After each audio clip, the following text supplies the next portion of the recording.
আমাদের খোকন স্টোরি চ্যানেলের সকল প্রকারের পাওয়ার গল্প দেখতে আমাদের চ্যানেলটি সাবস্ক্রাইব করে বেল আইকনে ক্লিক করুন।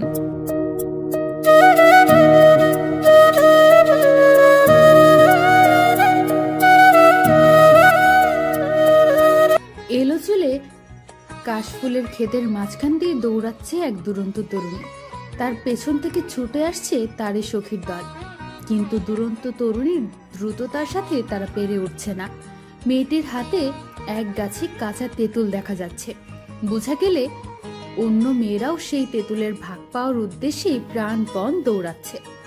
দুরন্ত তরুণীটি কাশফুল ক্ষেত পেরিয়ে এক উঁচু আম গাছে উঠে বসে তার সখীদের ভেঙচি কাটল। উজ্জ্বল শ্যামলা মুখের মধ্যে ডাগর দুটি চোখ আর বাঁকা ঠোঁটের হাসি যেন তার স্ত্রী কয়েক গুণ বাড়িয়ে দিচ্ছে। চোখ দুটি দেখেই যেন অতল সাগরের গহ্বরে হারিয়ে যেতে মন চায়। এক কোমর চুল সামলাতে উদাসীন সে। চোখের ওপর আসা কয়েকটা চুল কানের পাশে গুজে হাসি মুখে বান্ধবীদের বলল, এবার আমার নাগাল পেয়ে দেখা। দেখ কুয়াশা, এটা কিন্তু মোটেও ঠিক হচ্ছে না। আমরাও তেঁতুল পাড়তে কষ্ট করেছি, তাই আমাদেরও কষ্টের মিষ্টিটা পাওয়া উচিত। ইস, সরি রে, তেঁতুলে মিষ্টি কই পাবি তুই? তেঁতুল তো টক হয়, এটাও যখন জানিস না তখন তোদের আর তেঁতুল খেয়ে কাজ নেই। এই খানা আমি একা সাবার করে দেব। জিভে কামড় দিয়ে কুয়াশা নিজের দিকে তাকায়। গায়ে তো কলেজ ড্রেস জড়ানো, সে তো কলেজ যাওয়ার জন্যই ঘর থেকে বেরিয়েছিল, কিন্তু মাঝপথে তেঁতুল গাছ দেখে লোভ সামলাতে পারেনি। ড্রেস সহ সব বন্ধুরা মিলে তেঁতুল পারল ঠিকই, কিন্তু কেউ কিছু বুঝে ওঠার আগেই কুয়াশা তেঁতুল নিয়ে পালায়। এরপরে তো সব আপনারা দেখলেন। কুয়াশা বুঝলো মায়ের কানে এই খবর দিলে আর রক্ষে নেই, তাই সে ভালোই ভালোই গাছ থেকে নেমে বান্ধবীদের বলল, রাগ করছিস কেন রে? আমি কি বলছি যে তোদের দেব না? চল, আর কথা না বাড়িয়ে গাছতলায় বসে সবাই মিলে ওগুলা খাই। ওর বান্ধবীরা এতে সায় দিল এবং এইভাবে নানা দুষ্টুমি শেষে বাড়িতে ফিরল কুয়াশা। কুয়াশাকে দেখে কুয়াশার মা এগিয়ে গেল। কি রে, আজ ঠিক মতো ক্লাস করেছিস তো, নাকি আবার ফাঁকি মেরেছিস? কি যে বলো না মা, আমি কি অমন মেয়ে বলো?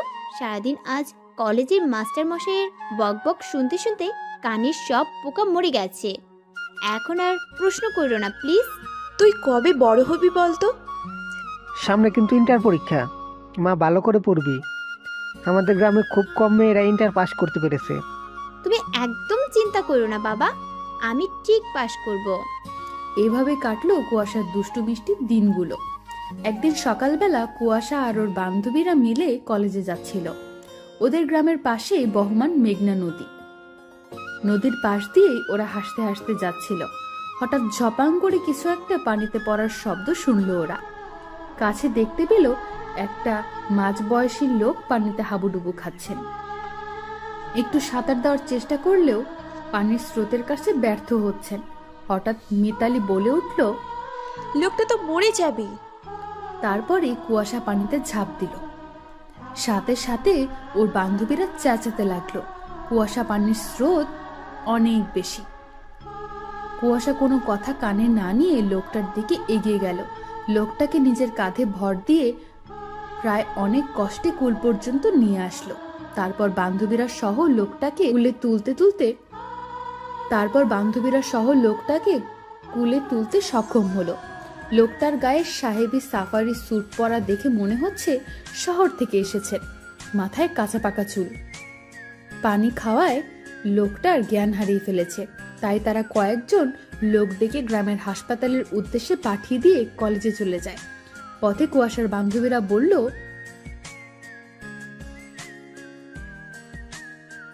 জানি না, কিন্তু লোকটার কিছু হয়ে গেলে নিজেকে ক্ষমা করতে পারতাম না। চোখের সামনে একটা লোককে কি করে মারতে দিতে পারি? তারা কুয়াশার এই ব্যাপারটি কলেজেও বলে, তাই কুয়াশা পঞ্চমুখ হয়ে কলেজের সবাই। কলেজে ক্লাস শেষে কুয়াশা বাড়িতে ফিরে এলো। খেতে বসে আর অভ্যেস মতো সারাদিন যা যা হয় মায়ের কাছে বলে। ওর মা শুনে অবাক হয়ে তারপর বলে, মা, মানুষটার উপকার করেছিস তো ভালো কথা, কিন্তু তোর যদি কিছু হয়ে যেত, আমরা কি নিয়ে বাঁচতাম বল? চিন্তা করো কেন মা, যে অন্যের উপকার করে আল্লাহ তার উপকার করে। আর তাছাড়া তোমার মেয়ে কেমন সাঁতারু সেটা খুব ভালো করেই জানো। কুয়াশার মা মুচকি হেসে বলে। পাগলি মেয়ে আমার। এইভাবেই কাটছিল কুয়াশার আনন্দের দিনগুলো। একদিন রাতে কুয়াশা ওর বাবা মায়ের সাথে খেতে বসে বলে, বাবা, একটা কথা বলবো? বল মা। সামনে তো আমার ইন্টার পরীক্ষাও শেষ হয়ে যাবে। আমাদের গ্রামে তো এর পরের কোনো কলেজ বা ভার্সিটিও নেই, তাই আমি শহরে গিয়ে পড়তে চাই। মারে, তুই তো আমাদের অবস্থা জানিস। তোর বাবা জমিদার বাড়িতে দুবেলা খেটে যা পায় তা দিয়ে তো আমাদের সংসার চলে। শহরে পড়তে গেলে তো অনেক টাকা পয়সা লাগবে। হ্যাঁ থাক না, আমাদের একটাই তো মেয়ে। আমি ওর জন্য প্রত্যেক মাসে কিছু টাকা জমাতাম, দেখি ওখানে কত টাকা হবে। কুয়াশা আনন্দে ওর বাবাকে জড়িয়ে ধরল আর ওর বুকে একটু একটু করে উচ্চশিক্ষিত হওয়ার স্বপ্ন বুনতে লাগলো। কিন্তু কথায় আছে, কিছু মানুষের স্বপ্ন শুধু স্বপ্নই থেকে যায়। ঠিক তেমনি একটা ঝড়ো হাওয়া কুয়াশার জীবনের গতি বদলে দিল। তখন প্রায় এইচএসসি পরীক্ষার শেষের দিকে। কুয়াশা পরীক্ষা দিয়ে খুশি মনে বাড়িতে ফিরল, কিন্তু বাড়িতে ঢোকার আগে যেন কার বা কাদের গলার আওয়াজ শোনা যাচ্ছে। কণ্ঠগুলো কুয়াশার চেনা নয়। ধূপ করে উঠল কুয়াশার বুক। কম্পিত পায়ে ঘরে ঢুকলো কুয়াশা। ঘরে ঢুকেই সামনের রুমে দেখতে পেল সাহেবী পোশাক পরা এক ভদ্রলোককে। ভালো করে চেয়ে দেখলো, এ তো সেই লোক যাকে মাসখানেক আগে নদীতে বাঁচিয়েছিল। এই লোক কি ধন্যবাদ দিতে এসেছে? কিন্তু সেটা তো আমায় একান্তভাবেও দিতে পারতো। বাবা মায়ের সাথে এত কথা বলছে কেন? নিজের মনে হাজার প্রশ্নের সম্মুখীন হয় ও। কুয়াশাকে মূর্তির মতো দাঁড়িয়ে থাকতে দেখে ভদ্রলোক মুচকি হেসে জিজ্ঞেস করলেন, কেমন আছো মা? জি ভালো। এই বলে সে ভিতরে চলে গেল। চেঞ্জ করে আড়ালে দাঁড়িয়ে লোকটার কথা শুনতে লাগলো। লোকটা বলছে, জানেন মশাই, আমার বাবা এক সময় এই গ্রামের বিশাল জমিদার ছিলেন। বাবা চাইতেন আমি যেন জমিদারি করি, কিন্তু আমার মন চাইতো আমি ব্যবসায়ী হব। তাই নিজের ভাগ্য পরিবর্তন করতে শহরে চলে যাই, আর আমার একান্ত পরিশ্রমে আমার ব্যবসাকে সফল করি। শহরের একটা মেয়েকে ভালোবেসে সে শহরের আধুনিকতা আর শিক্ষিত হওয়ায় তাকে এই গ্রামে আনতে পারেনি। তাই বাবা মাকে নিতে চেয়েছিলাম, কিন্তু তারাও নিজের ভিটে বাড়ি ছেড়ে যেতে নারাজ। আমার একটা ছেলে হয়, তাকে ওর মা নিজের শিক্ষায় মানুষ করে। মাঝে মাঝে আমার সাথে আসে গ্রামের বাড়িতে বেড়াতে, কিন্তু দুদিনের বেশি ওকে এখানে রাখা মুশকিল। ও এবার একটা কোম্পানিতে জব নিয়েছে, ভালো স্যালারি। কিন্তু এখন আমার ছেলেটা কেমন যেন অসভ্য হয়ে উঠেছে। তাই আমি চেয়েছিলাম এমন একটা মেয়েকে ঘরের বউ করে নেব যে ওই অমানুষটাকে মানুষ করবে। কিন্তু শহরের সব মেয়েই অভদ্র আর নির্লজ্জ হয়ে। আমার ছেলের ইনকাম করার বেশিরভাগ টাকাই মেয়েদের পেছনে উড়িয়ে দেয়। আমার ওর টাকা নিয়ে কোনো মাথা ব্যথা নেই। এভাবে চললে তো ওর ভবিষ্যৎ অন্ধকার। এইটুকু বলে ভদ্রলোক থামলেন, তারপর আবার বলতে লাগলেন, সেদিন এই চিন্তায় নদীর পাশ দিয়ে হাঁটছিলাম, অন্যমনস্ক হয়ে হঠাৎ পা ফসকে নদীতে পড়ে যায়। তখনই দেখলাম আমার সামনে দিয়ে একদল মেয়ে যাচ্ছে। ওরা কি যেন বলা বলা করছিল। তখনই আপনাদের কুয়াশায় চাপ দেয় আমাকে বাঁচাতে। ওর সাহস দেখে আমি অবাক হয়ে গেলাম। কেন কোনো প্রকার সম্পর্ক ছাড়াই ও নিজের জীবনে ঝুঁকি নিয়ে আমার জীবন বাঁচালো। তখনই ঠিক করে নিলাম যদি কেউ আমার ছেলে বউ হয় তাহলে সে কুয়াশা। পানি থেকে ওঠার পর ওর নাম জানার আগেই জ্ঞান হারালাম। পরে হাসপাতালের লোকজনের থেকে জিজ্ঞাসা করলাম ওর কথা। তখন তারা আপনাদের ঠিকানা দিল, আর আমি সুস্থ হয়ে সোজা এখানে চলে এলাম।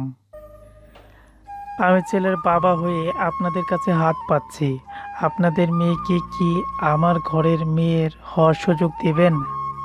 কুয়াশার মা বাবা যেন হাতে আকাশের চাঁদ পেলেন। এত বড় বাড়ি থেকে কুয়াশার সম্বন্ধ এসেছে।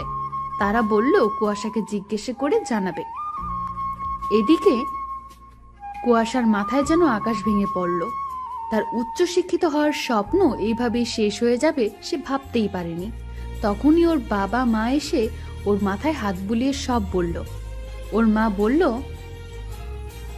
দেখ মা, মেয়ে হয়ে যখন জন্মেছিস একদিন তোকে বিয়ে করে অন্যের ঘরে যেতেই হবে। আর আমাদের মেয়ের কপাল কত ভালো, শহরের বাবু নিজে এসেছেন তোর জন্য। তুই ওখানে খুব সুখে থাকবি, আর আমরাও হাসি মুখে মরতে পারবো এই ভেবে যে আমাদের মেয়ে অনেক সুখে আছে। তোর মা তোর কাছে প্রথম একটা আবদার করলো, তুই রাখবি না মা? কুয়াশা ছলছল চোখে মায়ের দিকে তাকালো। তাদের চোখে আগ্রহ দেখে নিজের স্বপ্নকে গলা টিপে হত্যা করলো, আর এক দীর্ঘশ্বাস ফেলে বলল, তোমরা যা ভালো বুঝো করো। ওর বাবা মা হাসি মুখে রুম থেকে বের হয়ে গেলেন। এদিকে বড়লোক বাপের আদরের দুলাল শিশির, স্মার্ট বললেও ভুল হবে, ও হচ্ছে ওভার স্মার্ট। ফর্সা সুঠাম দেহের অধিকারী। অহংকার জিনিসটাও ওর অহংকারের কাছে হার মানে। নিজের গ্রামের বাড়িতে এসেছে বাবার সাথে দুদিনের কথা বলে, কিন্তু বাবা অসুস্থ হয়ে যাওয়ায় 5 দিন হয়ে গেল। এসি ছাড়া ওর ঘুম আসে না। শিশিরের দাদুর জমিদার বাড়ি পুরনো আমলের, তাই এখানে এসি নেই। শিশির নিজের দাদার কাছে গিয়ে বলল, হাউ স্ট্রেঞ্জ দাদু, এই একবিংশ শতাব্দীতে এসেও তোমরা এসি ছাড়া থাকো কিভাবে? আমি তো এই গরম টলারেট করতেই পারছি না, জাস্ট অসহ্য। ঠিক আছে দাদু ভাই, তোমরা আবার আমার আগে আমি শহরের কারিগর দিয়ে সি লাগিয়ে নিব, ঠিক আছে?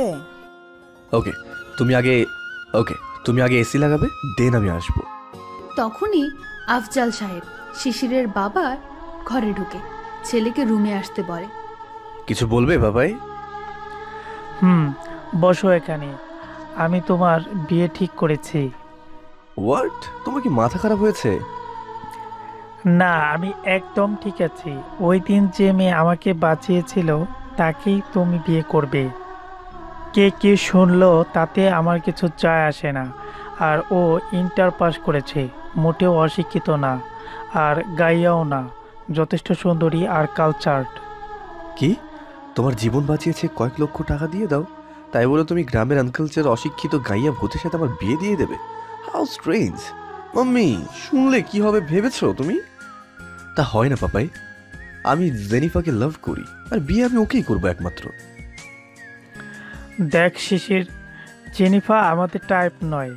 বেহায়া নির্লজ্জ মেয়ে একটা, সবসময় ছোট ছোট পোশাক পরে সারা রাত বাড়ি থাকে।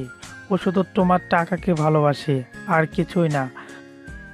তুমি যদি কুয়াশাকে বিয়ে না করো তাহলে আমি সারা জীবন এই গ্রামেই থেকে যাব। আমি আর তুমি একা থেকো। কি বলছো কি পাপাই? এটাই ফাইনাল। তুমি কাল কুয়াশাকে বিয়ে করবে, তারপর আমরা একসাথে ফিরবো। আর যদি বিয়ে না করো তাহলে একা ফিরে যাও। শিশির ভাবে পাপাই ছাড়া তো সে থাকতে পারবে না, তাই পাপাইয়ের কথা মতো বিয়ে করবে। তারপর ওই গাইয়া মেয়েকে ডিভোর্স দিয়ে জেনিফাকে বিয়ে করে নেবে। তাই সে বিয়েতে রাজি হয়ে গেল। আজ কুয়াশা আর শিশিরের পারিবারিক বিয়ে সম্পন্ন হলো। তারপর তারা কুয়াশাকে নিয়ে শহরের উদ্দেশ্যে রওনা দিল। অজানা আশঙ্কায় কুয়াশার বুক কাঁপছে। কি অপেক্ষা করছে ওর ভাগ্যে? দীর্ঘ যাত্রা করতে করতে কুয়াশার ঘুম পাচ্ছিল খুব, কিন্তু যখনই তন্দ্রা এসে ভিড় করত চোখের কোণে, তখনই ব্যস্ত শহরের কোলাহলপূর্ণ যানবাহনের চিৎকারে তা হারিয়ে যেত। এভাবে কিছুক্ষণ পর গাড়িটা এসে এক এয়ারপোর্টের সামনে এসে থামলো। কুয়াশা গাড়ি থেকে নামতেই ওর চোখ ছানা বড়া হয়ে যায়। এর আগে সে কখনোই এত বড় বাসা দেখেনি। এ তো যেন আকাশ ছুঁয়েছে। বাসা তো নয়, যেন বিশাল দৈত্য। এদিকে শিশির গাড়ি থেকে নেমে সোজা ভেতরে চলে যায়, যেন তার পাশের মানুষটিকে সে চেনেও না। কুয়াশাকে এইভাবে বাসার দিকে হা করে তাকিয়ে থাকতে দেখে আফজাল সাহেব এগিয়ে যান আর জিজ্ঞাসা করেন, কি হয়েছে কুয়াশা মা? কি দেখছো? এটা তোমার শ্বশুর বাড়ি। কুয়াশা অবাক হয়ে জিজ্ঞাসা করে, এটা আপনাদের বাসা? এই বাসায় আপনারা উঠেন কি করে? এই তো আকাশ ছুঁয়েছে, উপরে ওঠার জন্য কোনো সিঁড়ি দেখছি না কেন? আফজাল সাহেব একটু হেসে বলেন, এই অ্যাপার্টমেন্টটা 15 তলা বিশিষ্ট।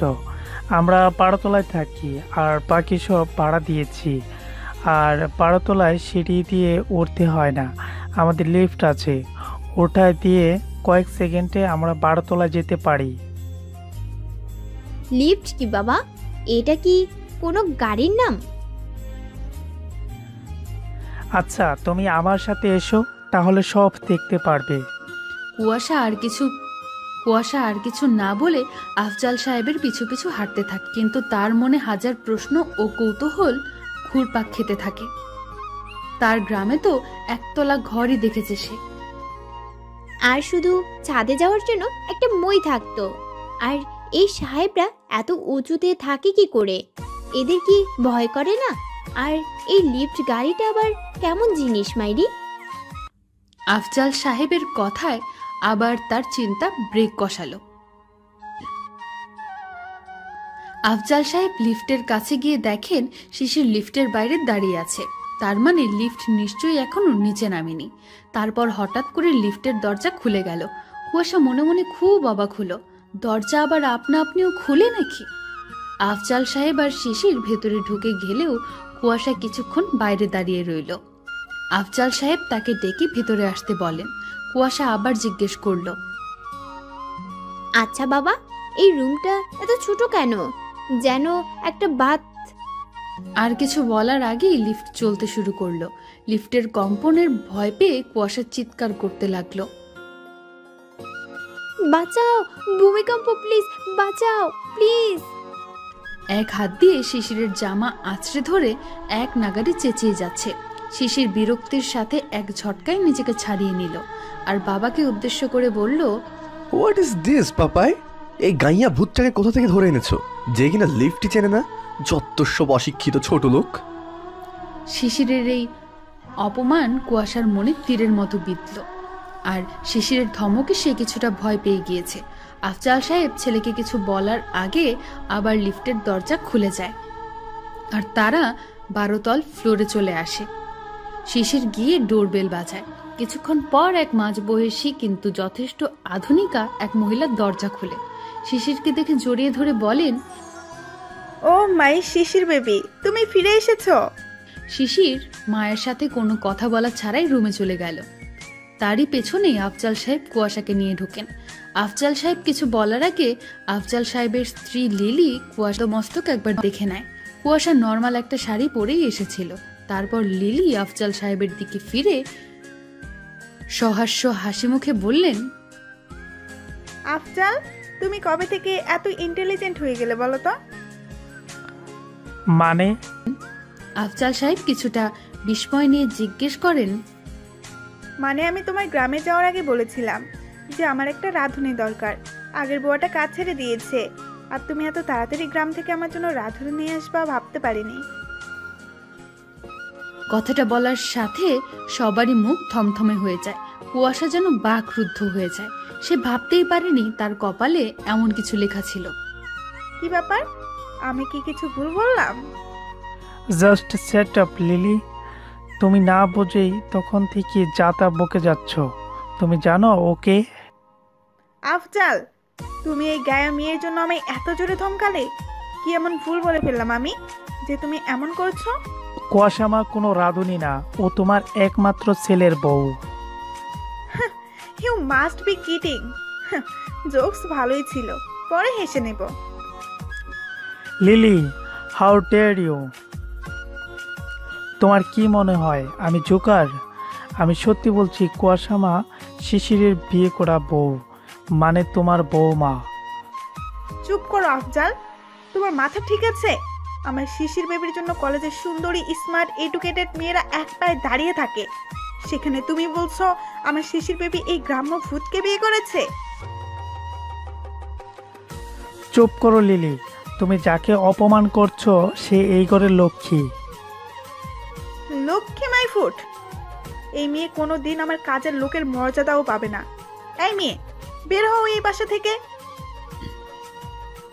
কুয়াশাকে ধাক্কা দিতে যায় মিসেস লিলি, কিন্তু তার আগে আফজাল সাহেব তাকে টেনে এনে জোরে একটা চড় মারেন। লিলি এই ঘটনার জন্য প্রস্তুত ছিলেন না। তুমি এই মেয়ের জন্য আমায় চড় মারলে? মেরেছি। এই চরটা যদি সঠিক সময়ে মারতাম তাহলে আজ আমার এই দিন দেখতে হতো না। শুনে রেখো, কুয়াশা মা এই বাসায় থাকবে, তবেই আমি এই বাসায় থাকবো। না হলে ওকে নিয়ে চিরকালের মতো গ্রামের বাড়িতে বাবা মায়ের কাছে ফিরে যাব। লিলি কিছু বলতে পারে না, কিন্তু মনে মনে কুয়াশার জন্য পাহাড় পরিমাণ ঘৃণা পুষতে থাকেন। এর মধ্যে আফজাল সাহেব এক কাজের লোককে ডেকে কুয়াশাকে শিশিরের রুমে নিয়ে যেতে বলে। তারপর কুয়াশার মাথায় হাত বুলিয়ে বলে, যাও মা, রুমে গিয়ে ফ্রেশ হয়ে নাও। কুয়াশা আর কিছু না বলে শিশিরের রুমের দিকে পা বাড়ালো। রুমে ঢুকে দেখে শিশির পায়ের উপর পা তুলে ল্যাপটপ টিপছিল। কুয়াশাকে ভেতরে আসতে দেখে, এই গাইয়া মেয়ে, এই তুমি আমার রুমে কি করো? বের হও বলছি, কাজের লোকদের রুম। কথাটা শেষ করার আগেই আফজাল সাহেব রুমে চলে আসেন। শিশির, কুয়াশা মা তোমার বউ, আর ও আজ থেকে এ রুমেই থাকবে। তুমি ওকে কিছু বললে ভালো হবে না। শিশির নিচের দিকে তাকিয়ে বলে বেরিয়ে যায়। কুয়াশা ফ্রেশ হওয়ার জন্য ওয়াশরুমে ঢুকে দরজা বন্ধ করে দেয় আর অবাক হয়ে ভাবতে থাকে তার পরিণতির কথা। সে কি তার উপযুক্ত অধিকার পাবে এই বাড়িতে, নাকি পাবে শুধু অগাধ অবহেলা? ফ্রেশ হওয়ার পর কুয়াশা ওয়াশরুম থেকে বের হয়ে দেখে শিশির বিছানার উপর বসে কার সাথে যেন ফোনে কথা বলছে। কুয়াশাকে দেখে সে ফোন কেটে দিল। তারপর তাকে উদ্দেশ্য করে বলে, এই ইউ লিসেন, পাপাই বলেছে বলে তোমায় এই রুমে থাকতে দিয়েছি। তাই বলে ভেবো না যে তোমায় আমি রাজরানী করে রাখবো। আমি জেনিফাকে ভালোবাসি, আর এই রুমে শুধুমাত্র ওর অধিকার আছে। তোমার মতো গাইয়া মেয়েকে তো আমি আমার বারান্দাতেও রাখতাম না।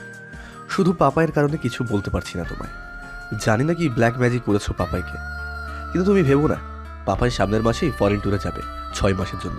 ঠিক তখনই আমি তোমায় ডিভোর্স দিয়ে ঘাড় ধাক্কা দিয়ে বাসা থেকে তাড়িয়ে দেবো। আর তারপর আমি আর জেনিফা বিয়ে করব। পাপাই ফিরে আসলে বলবো তুমি আমাদের টাকা পয়সা দেখে লোভ সামলাতে পারো, তাই সেগুলো নিয়ে ভেগেছো। এরপর পাপাইও আর কিছু বলবে না, আর আমার জেনিফারকে মেনেও নেবে। কিন্তু ততদিন তুমি আমার বেডের কাছেও আসবে না, বারান্দায় বিছানা করে ঘুমাবে। খবরদার, পাপাই যেন সেটা না দেখে, আর ভুল করেও আমার কোনো জিনিসে টাচ করবে না, না হলে কিন্তু ভালো হবে না, আমি বলে দিচ্ছি। এইটুকু বলে শিশির একটু থামলো। তারপর আবার কুয়াশার কাছে এসে বলল, আর একটা কথা, কোনো প্রকার চালাকি করার চেষ্টা করলে গ্রামে তোমার মা বাবা ভালো থাকবে না কিন্তু। প্লিজ আপনি আমার বাবা মাকে কিছু বলবেন না। আপনি যা বলবেন আমি তাই করব। এই বলে কুয়াশা কাঁদতে লাগলো। শিশির ধমক দিল, স্টপ দিস ননসেন্স। চুপ, একদম চুপ, জাস্ট অসহ্য। উফ, তুমি না, এখন পাপাই যদি তোমায় কাঁদতে দেখে ভালো হবে না কিন্তু। কুয়াশা চোখের পানি মুছে নর্মাল হওয়ার চেষ্টা করলো। তখনই রুমে একটা সার্ভেন্ট এসে নক করে। Yes, come in. স্যার, আপনি কার ম্যাডামকে ডাইনিংয়ে ডাকছেন, ডিনার রেডি। ঠিক আছে, যাও। লোকটা চলে গেলে শিশির আবার কুয়াশার দিকে ঘুরে বলল, তোমায় এতক্ষণ যা বললাম মনে থাকবে তো? কুয়াশা মাথা নাড়ল। তারপর তারা ডাইনিংয়ে খেতে গেল। কুয়াশা দেখলো একটা বিশাল টেবিলে হরেক রকমের খাবার সাজানো রয়েছে। কুয়াশা এগুলোর মধ্যে বেশিরভাগ খাবারের নামও জানে না। ওখানে গিয়ে নিজের শাশুড়িকে দেখতে পায় কুয়াশা। কুয়াশার শাশুড়ি যেন কুয়াশাকে দেখেননি এমন ভাব করে খেতে থাকে। শিশিরও গিয়ে মায়ের পাশে একটা চেয়ার টেনে বসে পড়ল। 10-12 জন সার্ভেন্ট তাদের জন্য বিভিন্ন জিনিস এনে দিচ্ছে। আফজাল সাহেব এখনো আসেননি। কুয়াশা ডাইনিং এর একটা চেয়ারের পাশে দাঁড়িয়ে রইল। বসবে কি বসবে না সেটা ভাবছিল। ঠিক তখনই তার শাশুড়ি চেঁচিয়ে উঠল, ইয়াক! এই মেয়ে, তোমার সাহস কি করে হলো আমার ডাইনিং এর চেয়ার ধরার? এই, কে কোথায় আছো? তাড়াতাড়ি এই চেয়ারটা ওয়াশ করতে নিয়ে যাও। কুয়াশা ভাবতে পারেনি তার সামান্য ছোঁয়ায় তার শাশুড়ি এমন ভাবে চেঁচাবে। সে হতভম্বের মতো দাঁড়িয়ে রইল। তার শাশুড়ি চেঁচিয়ে উঠল, নবাবের বেটির আদিক্ষাটা দেখো! জীবনে বসার জন্য একটা টুল দেখেছি কিনা সন্দেহ, আর এখন আসছে আমার ডাইনিং এ বসতে। এই মেয়ে, যা গিয়ে ফ্লোরে বস। কুয়াশার চোখ ছলছল করে উঠল। সে গ্রামের হলেও এত গাইয়া ছিল না যে কখনো চেয়ার দেখেনি। সে নিচে বসে খেতে পারে না বলে তার বাবা তার জন্য একটা ছোট খাটিয়া বানিয়েছিল। কুয়াশা আর ওর বাবা সেই খাটিয়াতে বসে খেত। সেই দৃশ্য মনে পড়তেই কুয়াশার গলায় কান্নার দলা পেকে যায়, কিন্তু কাঁদতে পারে না। তখন তার শাশুড়ির চিৎকারে তার ধ্যান ভাঙে।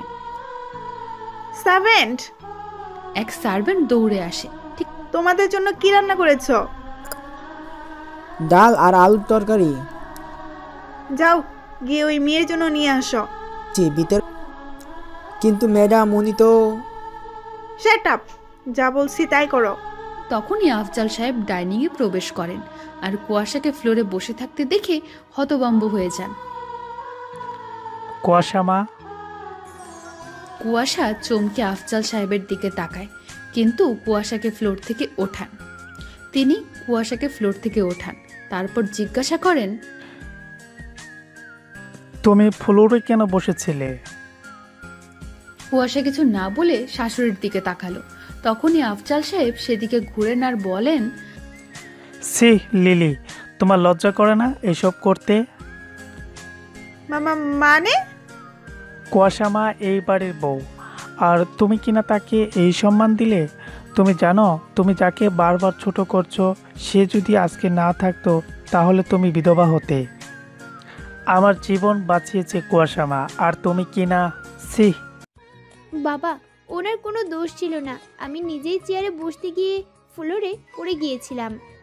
থাক মা, তুমি আর ওর হয়ে কিছু বলো না, আমি জানি ও কেমন। আফজাল সাহেব কুয়াশাকে নিজের পাশে নিয়ে খেতে দিলেন।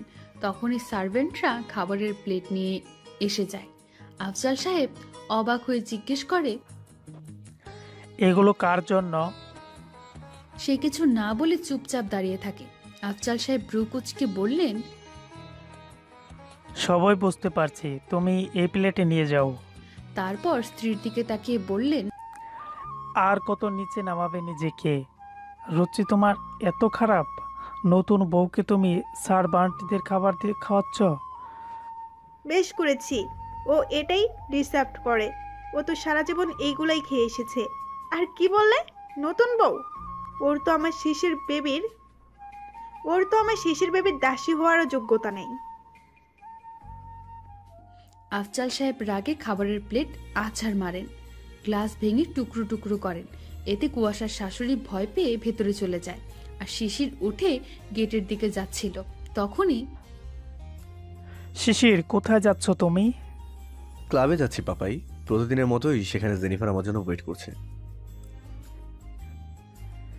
শিশির, জেনিফাকে বলে যাও এখন কুয়াশা তোমার বিয়ে করা বউ, আর আজ তোমাদের বাসর রাত। হোয়াট দ্য ননসেন্স পাপাই, তোমার কথা মতো আমি ওকে গাইয়া মেয়েকে বিয়ে করেছি, কিন্তু এখন কি তুমি আমাকে ওর সাথে সংসার করতে বলছো?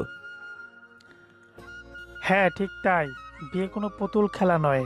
এটা পসিবল না পাপাই, জেনিফা ছাড়া আমার লাইফে কারোর কোনো স্থান নেই।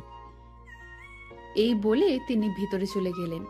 শিশির গেটের কাছে ঠায় দাঁড়িয়ে থাকলো, কি করবে বুঝতে পারতেছে না। আর যাই হোক, সে গাইয়া ভূতের সাথে বাসর করতে পারবে না। তাই সে ঠিক করলো এখন ক্লাবে যাবে আর মধ্যরাতে ফিরে এসে রুমে ঢুকে যাবে।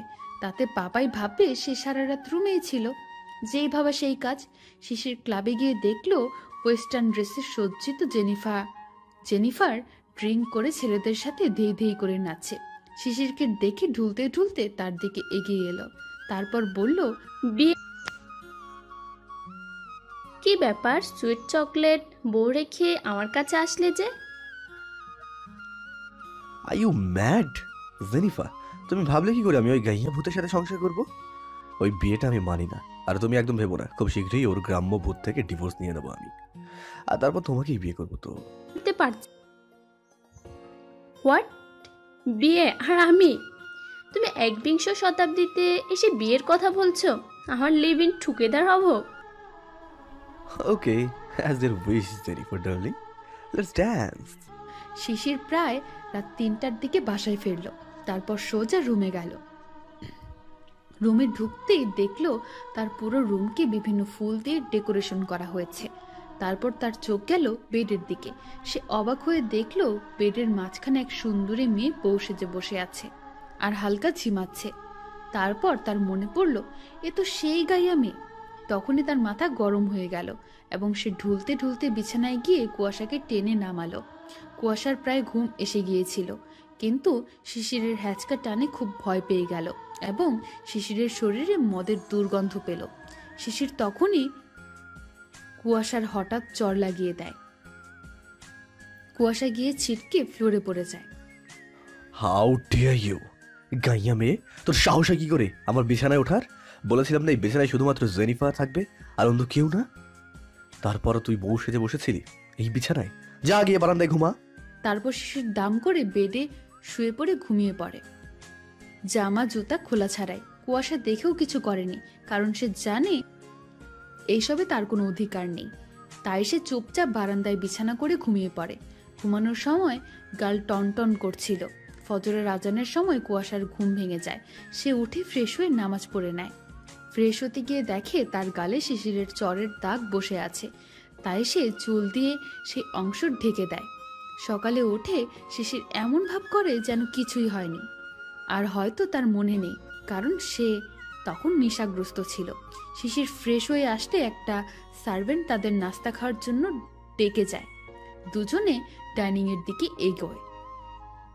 ডাইনিং এ আফজাল সাহেব বসেছিল। তিনি দুজনকে একসাথে আসতে দেখে খুশি হন। কুয়াশাও কৃত্রিম হাসার চেষ্টা করে। তারপর তারা ডাইনিং এ বসে। কুয়াশার শাশুড়ি এখনো ঘুমাচ্ছে। আফজাল সাহেব আর শিশির অফিসে যাবে বলে তাড়াতাড়ি ওঠে, আর কুয়াশা অভ্যাস মতোই তাড়াতাড়ি ওঠে। অন্যদিন সে গ্রামে থেকে উঠে সবুজ বনভূমি দেখত আর পাখির কিচিরমিচির শুনতে পেত, কিন্তু আজ শুধু চার দেয়ালেই তার সম্বল। আফজাল সাহেব খেতে বসে শিশিরকে উদ্দেশ্য করে বললেন, শিশির, আজ সন্ধ্যায় বাসায় একটা পার্টির আয়োজন করেছি, তাড়াতাড়ি বাসায় ফিরবে। আর কুয়াশামা, তুমি নিজের খেয়াল রাখবে, আর কিছু লাগলে সার্ভেন্টদের বলবে। এই বলে হাসি মুখে আফজাল সাহেব অফিসের উদ্দেশ্যে বেরিয়ে গেলেন। তার পেছন পেছন শিশির, কিন্তু সে কুয়াশাকে গ্রাহ্য করল না। কুয়াশা অবাক হয়ে ভাবছে পার্টি কি জিনিস। নতুন অভিজ্ঞতা অপেক্ষা করছে তার জন্য। শিশির আর তার বাবা অফিস যাওয়ার পর কুয়াশা ভাবে কিচেনে গিয়ে কিছু একটা রান্না করবে সবার জন্য। তাই সে কিচেনে গেল। তাকে দেখে সার্ভেন্টরা সবাই অবাক হয়ে জিজ্ঞেস করলো, আপনি কিচেনে এসেছেন কেন? কিছু লাগলে আমাদের ডেকে নিতেন। না না, আমার কিছু লাগবে না, আপনারা আপনাদের কাজ করুন, আমি দুপুরের খাবার রান্না করতে এসেছি। তার কথা শুনে সার্ভেন্টরা সবাই হা করে রইল। একজন নীরবতা ভেঙে বলল, ম্যাডাম, আপনি রান্না করলে আমরা কি জন্য আছি? আর দুপুরের খাবার প্রায় হয়ে এসেছে, আপনি রুমে গিয়ে বিশ্রাম করুন। তা কি করে হয়? সারা রাত ধরেই তো বিশ্রাম করেছি, এখন আবার কিসের বিশ্রাম? আচ্ছা, আপনারা যখন দুপুরের খাবার তৈরি করে ফেলেছেন, তখন আমি না হয় একটু পায়েস রান্না করি সবার জন্য।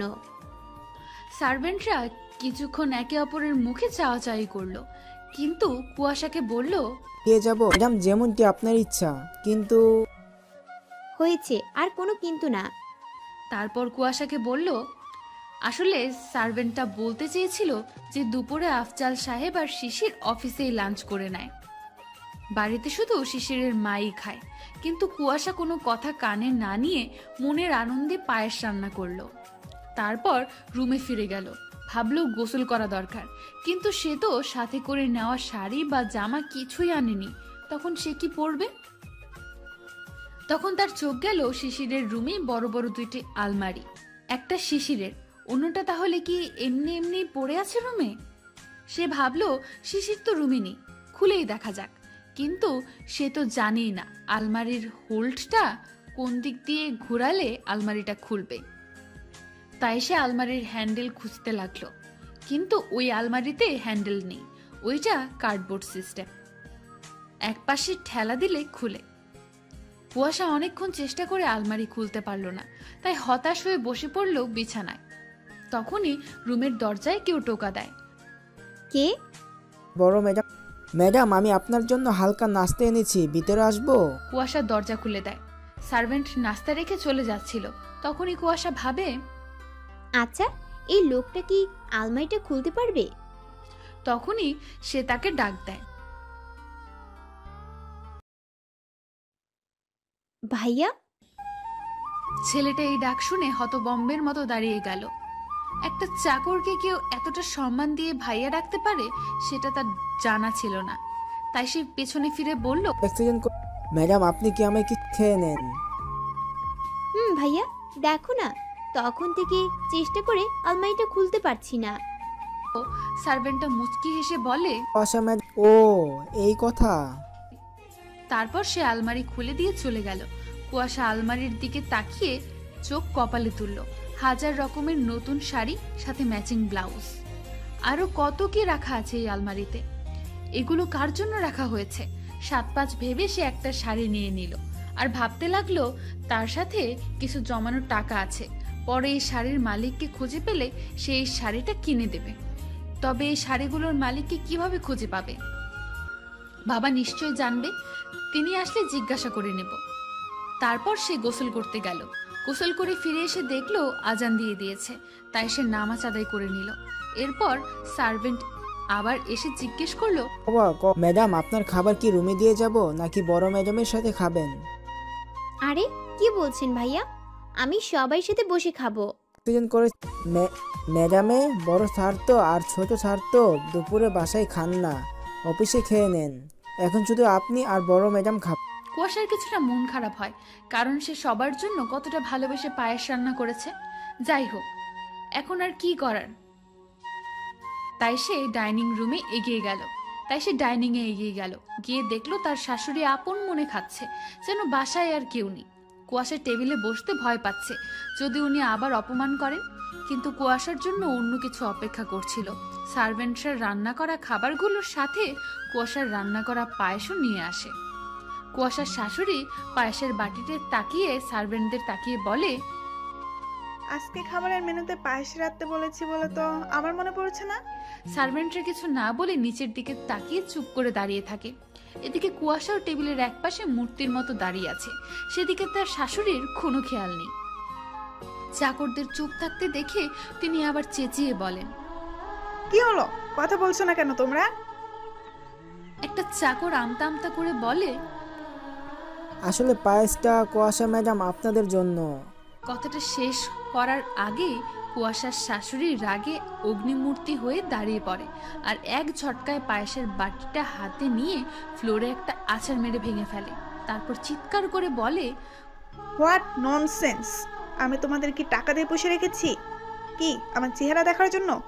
বাইরের লোক কি নাকি রান্না করে খাইয়ে আমাদের খুন করে চলে যাবে, আর তোমরা সেটা চেয়ে চেয়ে দেখবে? আজ তোমাদের চাকরির শেষ দিন। You all are fired. কুয়াশা এটা শুনে স্থির থাকতে পারে না, তার জন্যই আজ লোকগুলোর চাকরি চলে যাচ্ছে। তাই সে দৌড়ে গিয়ে শাশুড়ির পা ধরে বলল, মা, আমি আপনার পায়ে পড়ে ক্ষমা যাচ্ছি, প্লিজ ওনাদের বের করে দিবেন না। ওনারা তো আমাকে নিষেধ করেছিলেন, আমি শুনিনি, সব দোষ আমার। এই গায়ে মেয়ে, তুমি কোন সাহস আমাকে টাচ করলে? ছি, আমার জুতায় হাত দিয়েছ যে সেই জুতার পরিমাণ যোগ্যতাও তোমার নেই। সরো আমার পা থেকে। এই বলে লাথি দিয়ে সরিয়ে দেয় কুয়াশাকে। তারপর আবার বলে, হ্যাঁ ঠিকই বলেছিস, সব দোষ তোর। তোর কারণেই আমার সংসারে অশান্তি। আমার বর এখন ভালো করে কথাও বলে না আমার সাথে। তুই কি ভেবেছিস তুই এখানে আরামে রাজরানী হয়ে থাকবি? তা কখনোই হতে দেব না আমি। আজ বিকাল পার্টিতেই এমন ব্যবস্থা করব যাতে আজকের দিনটাই তোর এই বাড়িতে শেষ দিন হয়। তারপর হনহন করে হেঁটে ভেতরে চলে যায়। যাওয়ার সময় বিড়বিড় করে বলে, ইস, এখন আবার শাওয়ার নিতে হবে। এদিকে কুয়াশার চোখে কান্নার জোয়ার এসে পড়ে। সে ভাবতেই পারছে না তার শাশুড়ি তাকে এতটা ঘৃণা করে কেন। গ্রামের মেয়ে হওয়া কি তার সব থেকে বড় অপরাধ? কুয়াশা কাঁদতে কাঁদতে নিজের রুমে চলে যায় আর না খেয়ে শুয়ে থাকে। চাকররা কয়েকবার এসে খাওয়ার কথা বললেও সে তাদের না করে দেয়। এইভাবে বিকেল হয়ে যায়। কুয়াশা আসরের নামাজ পড়ে নেয়, তারপর বারান্দায় গিয়ে দাঁড়িয়ে থাকে আর আপন মনে সব ভাবতে থাকে। তখনই আবার তার দরজায় টোকা পড়ে। কুয়াশা দরজা খুলে দেখে কয়েকজন আধুনিকা মেয়ে দাঁড়িয়ে আছে, তাদের হাতে অনেকগুলো শপিং ব্যাগ। কুয়াশা অবাক হয়ে জিজ্ঞেস করে, কাকে চাই?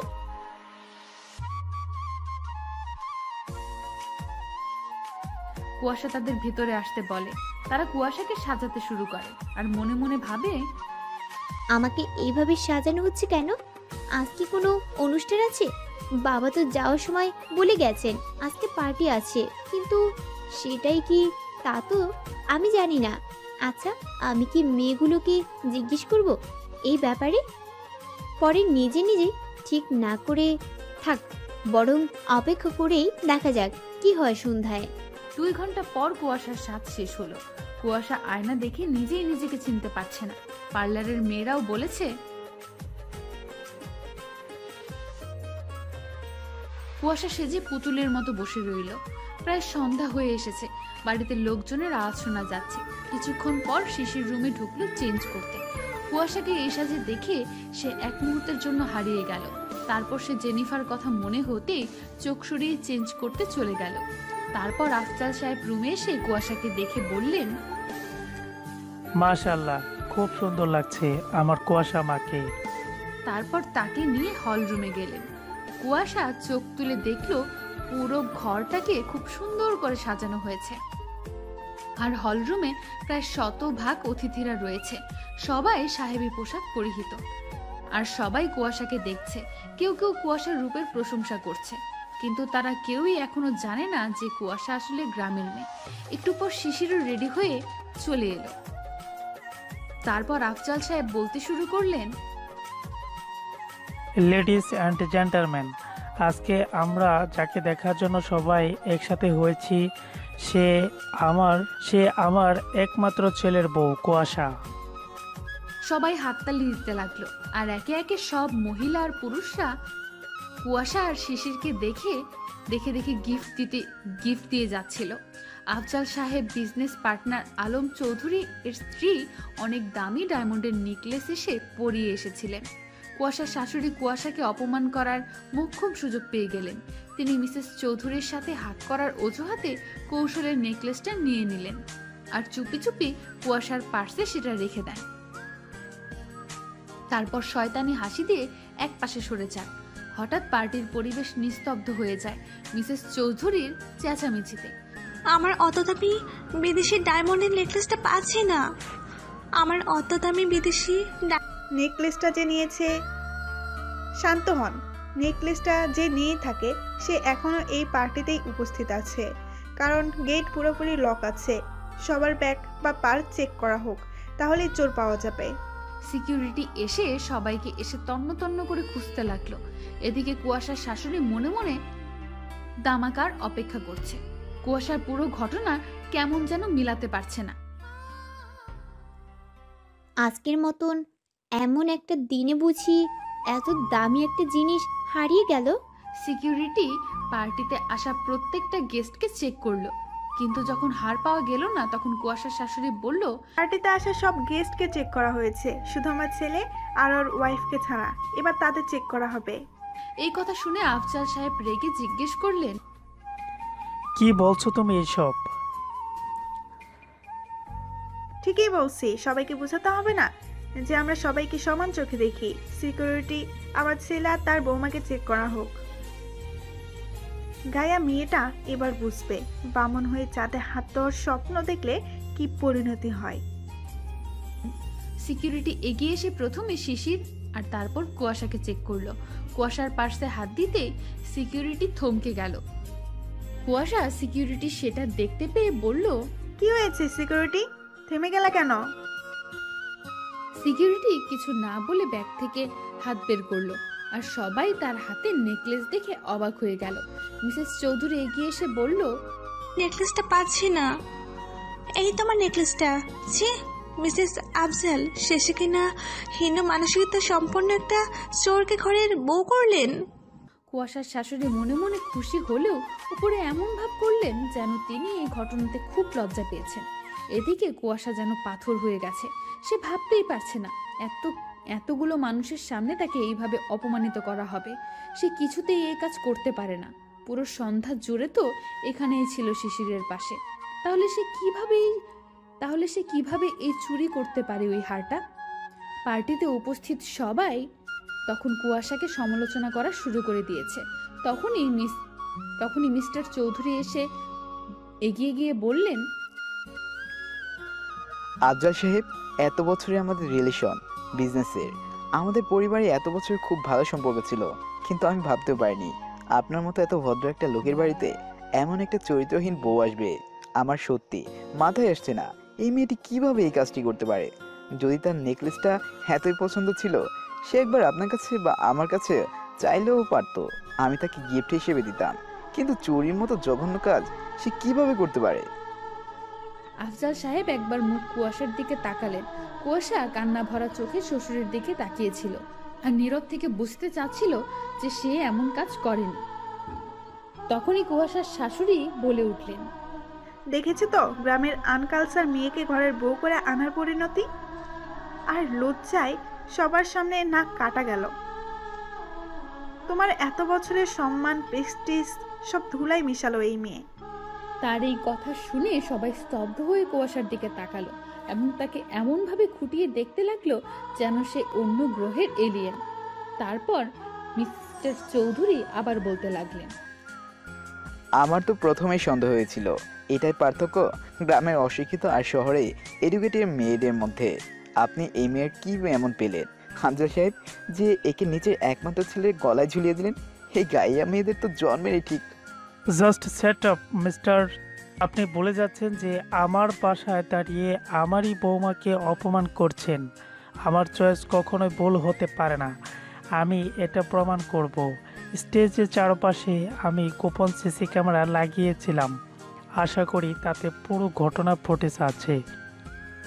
কুয়াশা মা যদি সত্যি নেকলেসটা নিয়ে থাকে তাহলে সেটা অবশ্যই ক্যামেরায় রেকর্ড হয়েছে।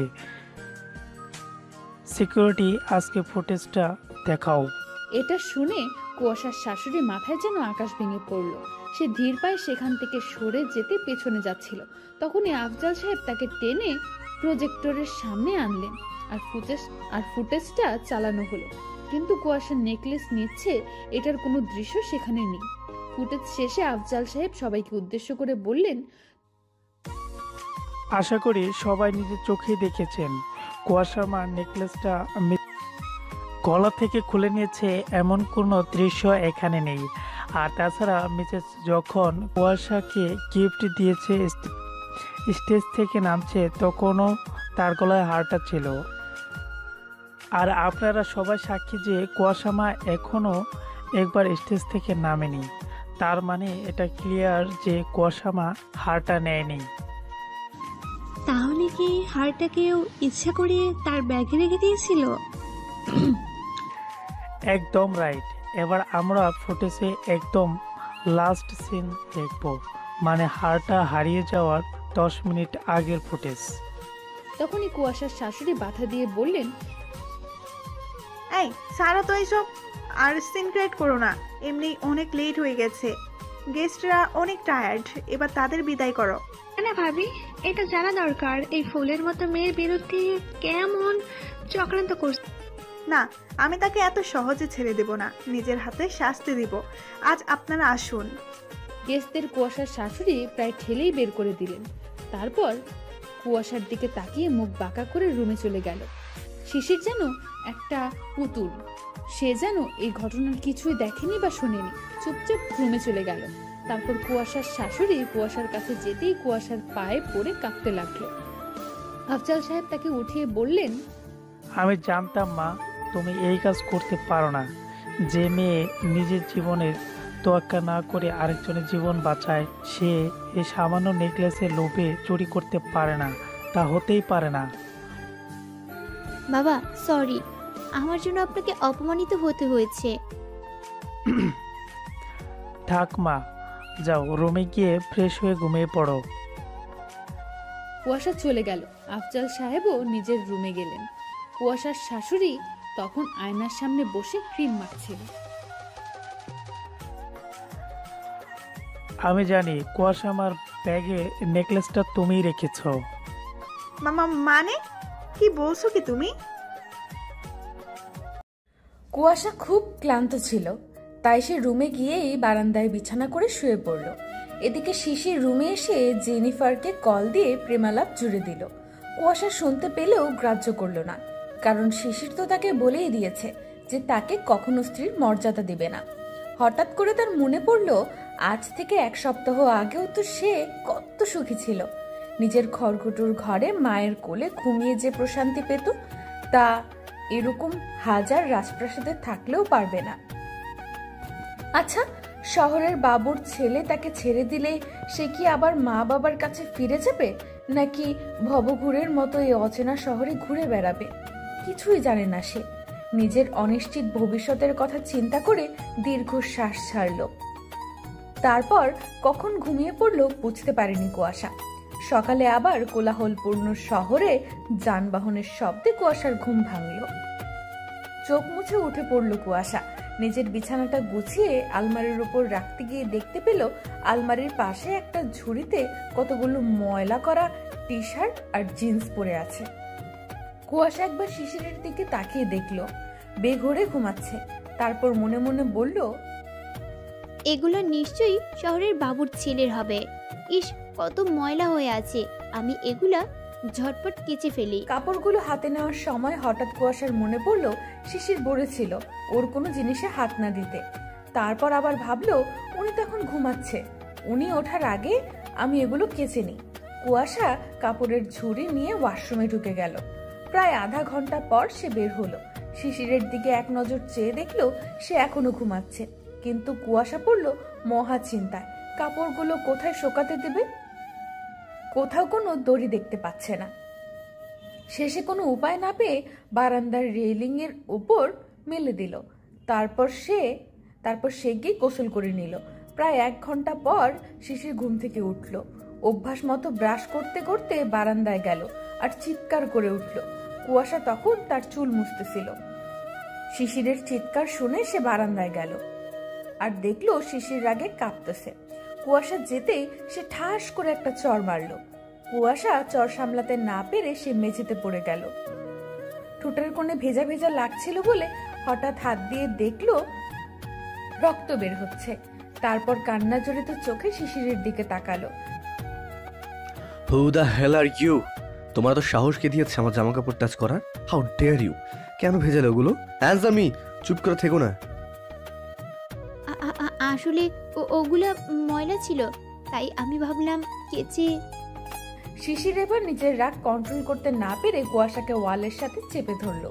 কুয়াশা ব্যথায় চেঁচিয়ে উঠল, প্লিজ, আমার হাতে খুব লাগছে, ছেড়ে দিন আমায়। কেন ছেড়ে দেবো? কেন ছেড়ে দেবো? আমার কথা শুনেছিলে তুমি? কতবার বলেছি পাপাই চলে গেলে তুমি ঘাড় ধাক্কা দিয়ে বের করে দেবো। ততদিন তুমি আমার থেকে যতটা সম্ভব দূরে দূরে থাকবা। আন্ডারস্ট্যান্ড গাইয়া মেয়ে? তারপর রাগে গজগজ করতে করতে বারান্দা থেকে সব কাপড় এনে মেঝেতে ফেললো। তারপর আলমারি থেকে একটা অ্যালকোহলের বোতল বের করে কাপড়গুলোর উপর ছিটিয়ে দিল। তারপর একটা লাইটার নিয়ে ওগুলাতে আগুন ধরিয়ে দিল। ভেজা কাপড় হয় আগুন ঠিক মতো ধরতে পারছিল, উল্টা প্রচন্ড ধোয়া হতে লাগলো। কুয়াশা কাশতে শুরু করলো। কুয়াশার দিকে তাকিয়ে শিশির বলল, এখন বুঝতে পারছো তো আমি তোমায় ঘৃণা করি? আবার কাছে আসার চেষ্টাও করো না, না হলে এই আগুনে একদিন তুমিও শেষ হয়ে যাবে। তারপর রুম থেকে বেরিয়ে গেল। এদিকে কুয়াশা কান্নার সাগরে ভাসতে ভাসতে সব পরিষ্কার করলো, কারণ বাবা দেখলে ওনাকে খুব বকবে। তারপর সবার সাথে গিয়ে খেতে বসলো। শিশির এমন ভাবে খাচ্ছে যেন কিছুই হয়নি। হঠাৎ আফজাল সাহেব জিজ্ঞেস করলেন, এ কি কুয়াশা মা, তোমার ঠোঁট কাটলো কি করে? আসলে বাবা, গোসল করতে গিয়ে বাথরুমে পড়ে গেছিলাম। ইস, দেখো কাণ্ড, একটু সাবধানে থাকবে না? কুয়াশার শাশুড়ি মুখ কুচকে আস্তে আস্তে বলল, সারা জীবন তো নদীতে গোসল করেছে, তাই বাথরুমের চাকচিক্য দেখে নিজেকে সামলাতে পারেনি। কি ব্যাপার, কিছু বললে নাকি তুমি? না না, আমি আবার কি বলবো, খাও তোমরা। এইভাবে দিন কাটছিল কুয়াশার। শিশির প্রায় মাঝরাতে বাসায় ফিরত আর এসেও ফোনে প্রেমালাপ করত। কুয়াশা আছে না মরে গেছে সেই বিষয়ে ওর কোনো ভ্রুক্ষেপ নেই। কুয়াশাও আর শিশিরের কাছে যাওয়ার চেষ্টা করে না। বৃষ্টি ভেজা একটা দিনে কুয়াশা বারান্দায় উদাস মনে দাঁড়িয়েছিল। তখনই তার শ্বশুর তাকে পেছন থেকে ডাকলো, বাবা কিছু বলবেন? মা, আসলে আমি 6 মাসের জন্য একটা ফরেন ট্যুরে যাচ্ছি। কুয়াশার বুক ধুপ করে উঠল। শিশির তো বলেছিল বাবা চলে গেলেই সে তাকে ছেড়ে দেবে। মনের সমস্ত আশা আনন্দ মিটে গেলেও কুয়াশার মুখে হাসি এনে বলল, আচ্ছা বাবা, আসুন। এই নাও মা, এটা তোমার ফোন। আমি তো থাকবো না, তাতে কি? তুমি যখন চাও আমার সাথে কথা বলতে পারবে। এই দেখো, এটাকে ইমো বলে। এই আফজাল সাহেব কুয়াশাকে ফোনে ইমোতে কিভাবে কথা বলবে সেটা শিখিয়ে দিলেন। তারপর বললেন, যদি কেউ তোমায় আজে বাজে কোনো কথা বলে তাহলে তুমি আমায় বলবে, ঠিক আছে? কুয়াশা এবার শ্বশুরকে পা ছুঁয়ে সালাম করলো, তারপর জড়িয়ে ধরে কান্না করতে লাগলো। আরে পাগলি মেয়ে, কাঁদছো কেন? আমি তো মাত্র 6 মাসের জন্য যাচ্ছি। মনে মনে বলল, কিন্তু বাবা, আমি তো আপনাকে চিরকালের মতো হারাচ্ছি। এটাই হয়তো আপনার সাথে আমার শেষ দেখা।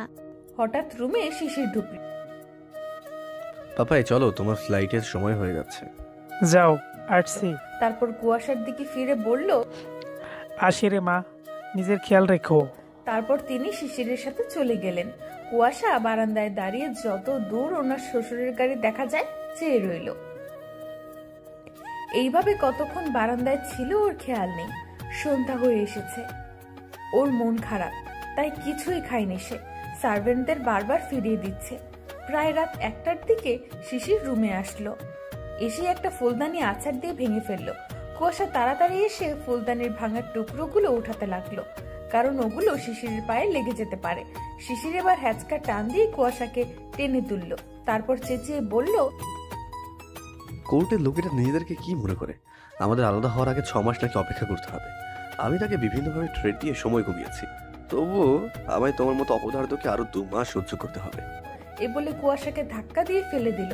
কুয়াশা ভাঙা কাচের টুকরোর উপর গিয়ে পড়ে, এতে ওর হাত আর পা বিশ্রীভাবে কেটে যায়। কুয়াশা কান্না করতে থাকে আর শিশির গিয়ে শুয়ে পড়ে। কুয়াশা অনেকক্ষণ কান্না করার পর খুঁড়িয়ে খুঁড়িয়ে বারান্দায় ঘুমাতে চলে গেল। যাওয়ার সময় একবার শিশিরের দিকে চেয়ে দেখলো সে ওপাশ হয়ে ঘুমাচ্ছে। চোখের কোণে জমে থাকা জল মুছে কুয়াশা বারান্দায় চলে। কিছুক্ষণ পর শিশির জেনিফারের ফোন পেয়ে জেগে উঠল। কথা বলতে বলতে মেঝের দিকে চোখ যেতেই চমকে গেল। কুয়াশা যে পথ থেকে হেঁটে বারান্দায় গেছে সেই জায়গায় রক্তের ছাপ বসে আছে, আর কাচের টুকরোগুলো যেখানে পড়ে আছে সেখানেও রক্ত জমাট বেঁধে আছে। এই দৃশ্য দেখে শিশিরের মনে একটু খারাপ লাগা কাজ করছিল। জেনিফার কথায় তার ধ্যান ভাঙল আর আবার কথা বলায় ব্যস্ত হয়ে পড়ল। কয়েক ঘন্টা কথা বলার পর শিশির ফোন রাখলো।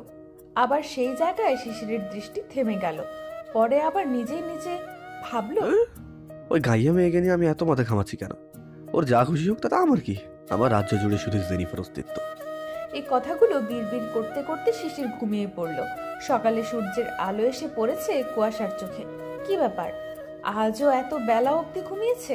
ওঠার চেষ্টা করলো, কিন্তু কিছুতেই উঠতে পারলো না। মাথাটা খুব ভারী হয়ে আছে। পায়ের যন্ত্রণায় কুয়াশার জ্বর হয়েছে। কুয়াশার শরীর খুব খারাপ লাগছে, কিন্তু শুয়ে থাকলে তো চলবে না। কুয়াশা আস্তে আস্তে উঠে দাঁড়ানোর চেষ্টা করলো, কিন্তু আবার মাথা ঘুরে পড়ে গেল। কুয়াশা আবার ঘুমিয়ে পড়ল, বলা যায় জ্ঞান হারালো। কিছুক্ষণ পর সজোরে কোনো কিছুর আঘাত লাগায় কুয়াশার ঘুম ভেঙে যায়। ধীরে ধীরে কুয়াশার চোখ খুলে দেখে কুয়াশার শাশুড়ি রাগী চোখে দাঁড়িয়ে আছে আর বলছে, বাহ, নবাবের বেটির পাখনা গজিয়েছে, নিজেকে এখন মহারানী ভাবছে। এই মেয়ে, কি ভেবেছো কি তুমি এই বাড়িতে তুমি রাজত্ব করবে আর আমি তোমার চাকরানি হয়ে থাকবো? শোনো, এই বাড়ি আমার, আর তোমাকে আমি যা বলবো তাই করতে হবে। এখন ওঠো।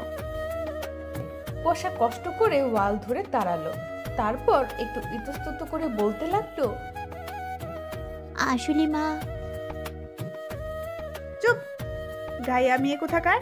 তোর সাহস কি করে হলো আমাকে মা ডাকার? আমি শুধু শিশির বেবির আম্মি, আন্ডারস্ট্যান্ড? আমাকে ম্যাডাম বলে ডাকবে। জি ম্যাডাম, বলুন আমায় কি করতে হবে? আমি আজ সার্ভেন্টদের ছুটি দিয়ে দিয়েছি, আর আজ তুমি ওদের সকল কাজ করবে। কুয়াশা অবাক হয়ে জিজ্ঞেস করলো, কিন্তু কেন ম্যাডাম? তোমার সাহস তো কম নয়, আমার মুখে মুখে প্রশ্ন করো। যাও, আজকে ঘর পরিষ্কার, বাসন পরিষ্কার, জামা কাপড় ওয়াশ আর সকল রান্না তুমি একা করবে, কোনো প্রকার হেল্প ছাড়া। এই বলে কুয়াশার শাশুড়ি হন হন করে চলে গেল। আর যাওয়ার সময় বিড়বিড় করে বলছিল, মেয়ে ভেবেছেটা কি আমি বসিয়ে বসিয়ে মহারানীকে খাওয়াবো? এতদিনের সকল অপমানের শোধ না নিয়েছি আমার নামও লিলি চৌধুরী না।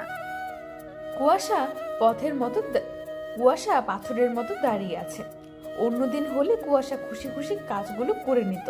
যাই হোক, এটা তো তারই সংসার। কিন্তু আজ যে সে উঠে দাঁড়ানোর শক্তি পাচ্ছে না, কি করে এত কাজ করবে সে?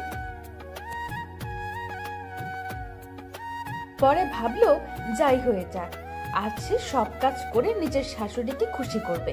কুয়াশা কোমরে কাপড় পেঁচিয়ে নিল, তারপর খুঁড়িয়ে খুঁড়িয়ে বালতিতে জল ভরলো আর পুরো বাসা মুছলো, ফার্নিচারগুলো মুছে দিল। তারপর কিচেনে গিয়ে দেখলো অনেকগুলো বাসন জমে আছে। আর ওর শাশুড়ি ইচ্ছে করে প্রত্যেকটা বাসন তরকারি নিয়ে নিয়ে ময়লা করেছেন আর বাসনগুলো জড়ো করেছেন। কুয়াশা গিয়ে সেগুলো পরিষ্কার করলো। বাসন পরিষ্কার করে কুয়াশা খুব ক্লান্ত হয়ে গেল। যেই একটু ঘাম মুছে বসতে যাবে তখন, এই মেয়ে, আরাম করছো যে? দেখো আমার আর শিশিরের বাবার জামা কাপড়গুলো ময়লা হয়ে আছে। বলে 2 ঝুড়ি কাপড় এনে কুয়াশার সামনে রাখলেন। কুয়াশা চেয়ে দেখলো বেশিরভাগ কাপড় নতুন, ভাঁজ করা, যেগুলো একবারও পরা হয়নি। কুয়াশা কথা না বাড়িয়ে ওগুলো কেচে শুকাতে দিয়ে এলো। ছাদ থেকে নেমে দেখলো কুয়াশার শাশুড়ি দাঁড়িয়ে আছে। এই মেয়ে, শিশির বেবি ওঠার সময় হয়ে গেছে, যাও গিয়ে নাস্তা বানাও। জি ম্যাডাম। কুয়াশা কিচেনে গিয়ে নাস্তা বানাতে লাগলো। এই সময় ওর হালকা মাথা ঘুরছে, আর ঘুরবেই না কেন? একে তো অসুস্থ শরীর, তার উপর সকাল থেকে কিছুই খাওয়া হয়নি। ডাইনিং এ কুয়াশা নাস্তা বানিয়ে খুঁড়িয়ে খুঁড়িয়ে হেঁটে ডাইনিং এর উপর সাজাচ্ছিল। তখন শিশির রুম থেকে এসে দেখলো কুয়াশা নাস্তা বানিয়েছে। তখন মুখ কালো করে বলল, মাম্মি আমি যাচ্ছি। সে কি বেবি, নাস্তা করবে না? না, বাইরে থেকে খেয়ে নেব। তারপর সে চলে গেল। এদিকে কুয়াশার শাশুড়ি আবার তাকে ধমক দিতে লাগলো। কি অলক্ষণে মেয়ে, আমার শিশির বেবি না খেয়ে চলে গেল। আমার হাজবেন্ডের উপর কালো জাদু করে তাকে বশ করে এই বাড়ি উঠে এসেছো, কিন্তু বেশি দিন তোমার এই সুখ থাকবে না। কুয়াশা ক্রমশ চোখের সামনে ঝাপসা হয়ে যাচ্ছিল। হঠাৎ করে কুয়াশা মাটিতে পড়ে গেল। এদিকে কুয়াশার শাশুড়ি কুয়াশার নাকের কাছে হাত দিয়ে চমকে গেল। এই মেয়ের নিঃশ্বাসে তো আসতে পড়ছে কেন?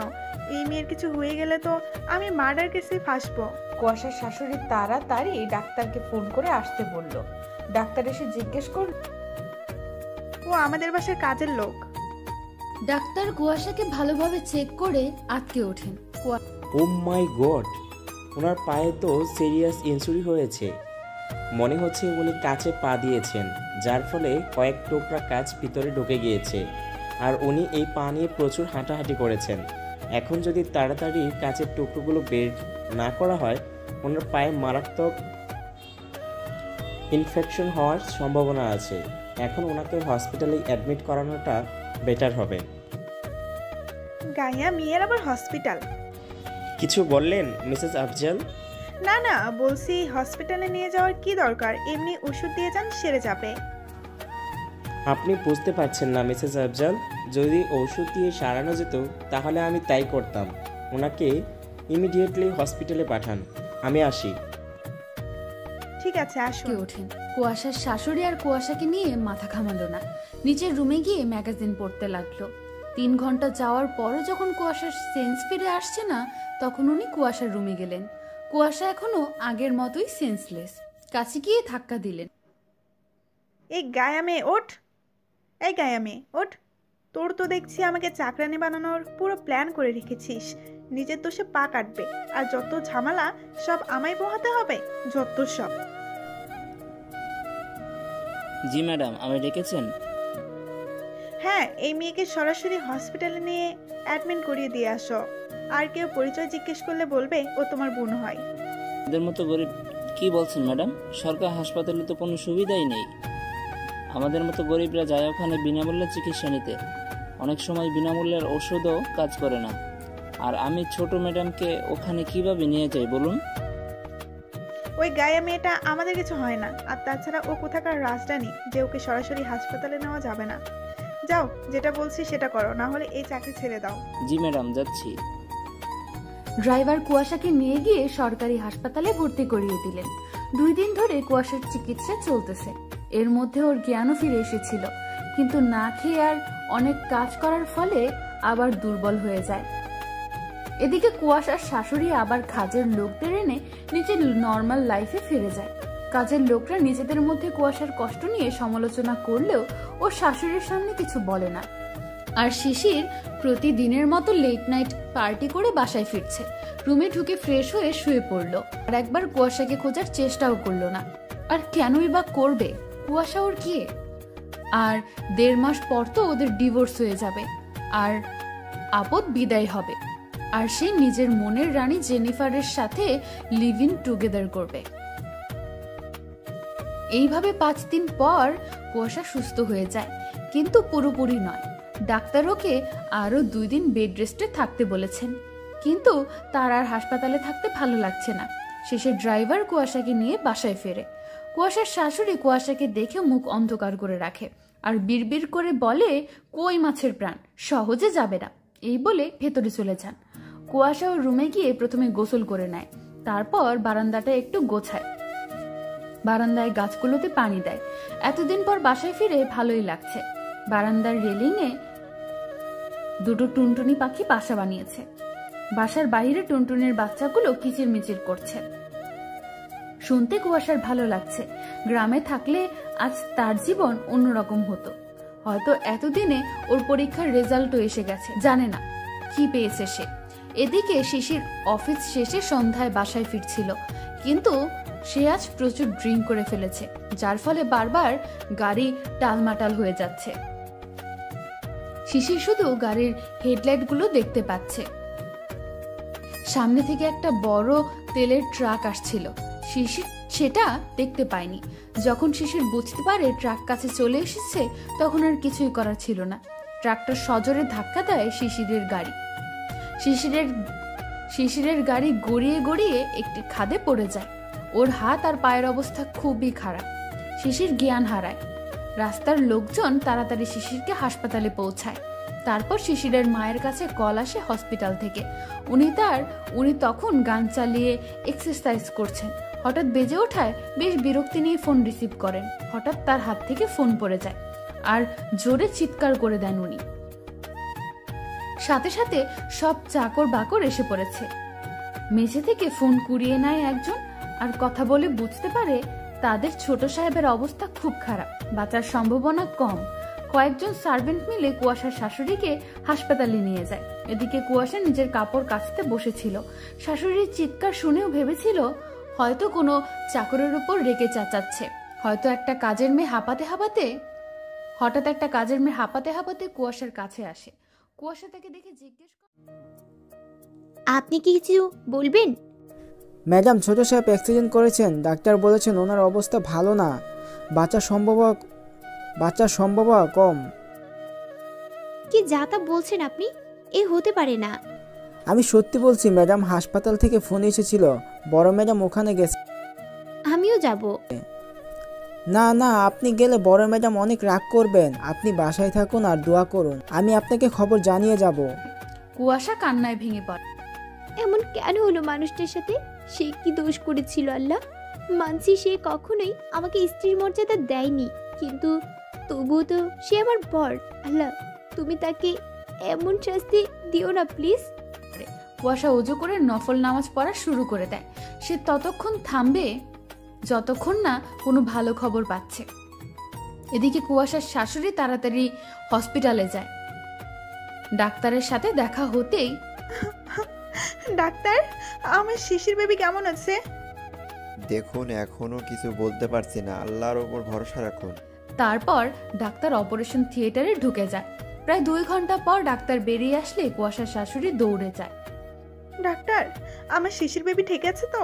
দেখুন, আমরা ওনাকে বাঁচিয়ে তো নিয়েছি, কিন্তু কি ডাক্তার? ওনার হাতে আর পায়ের হাড় পুরোপুরি ভেঙে গেছে। এই ছাড়াও মেরুদণ্ড বাঁকা হয়ে গেছে।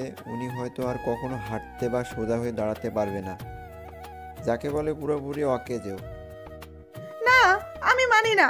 না, আই এম সরি। এবার আপনারা ওনার সম্বল, শক্ত হন।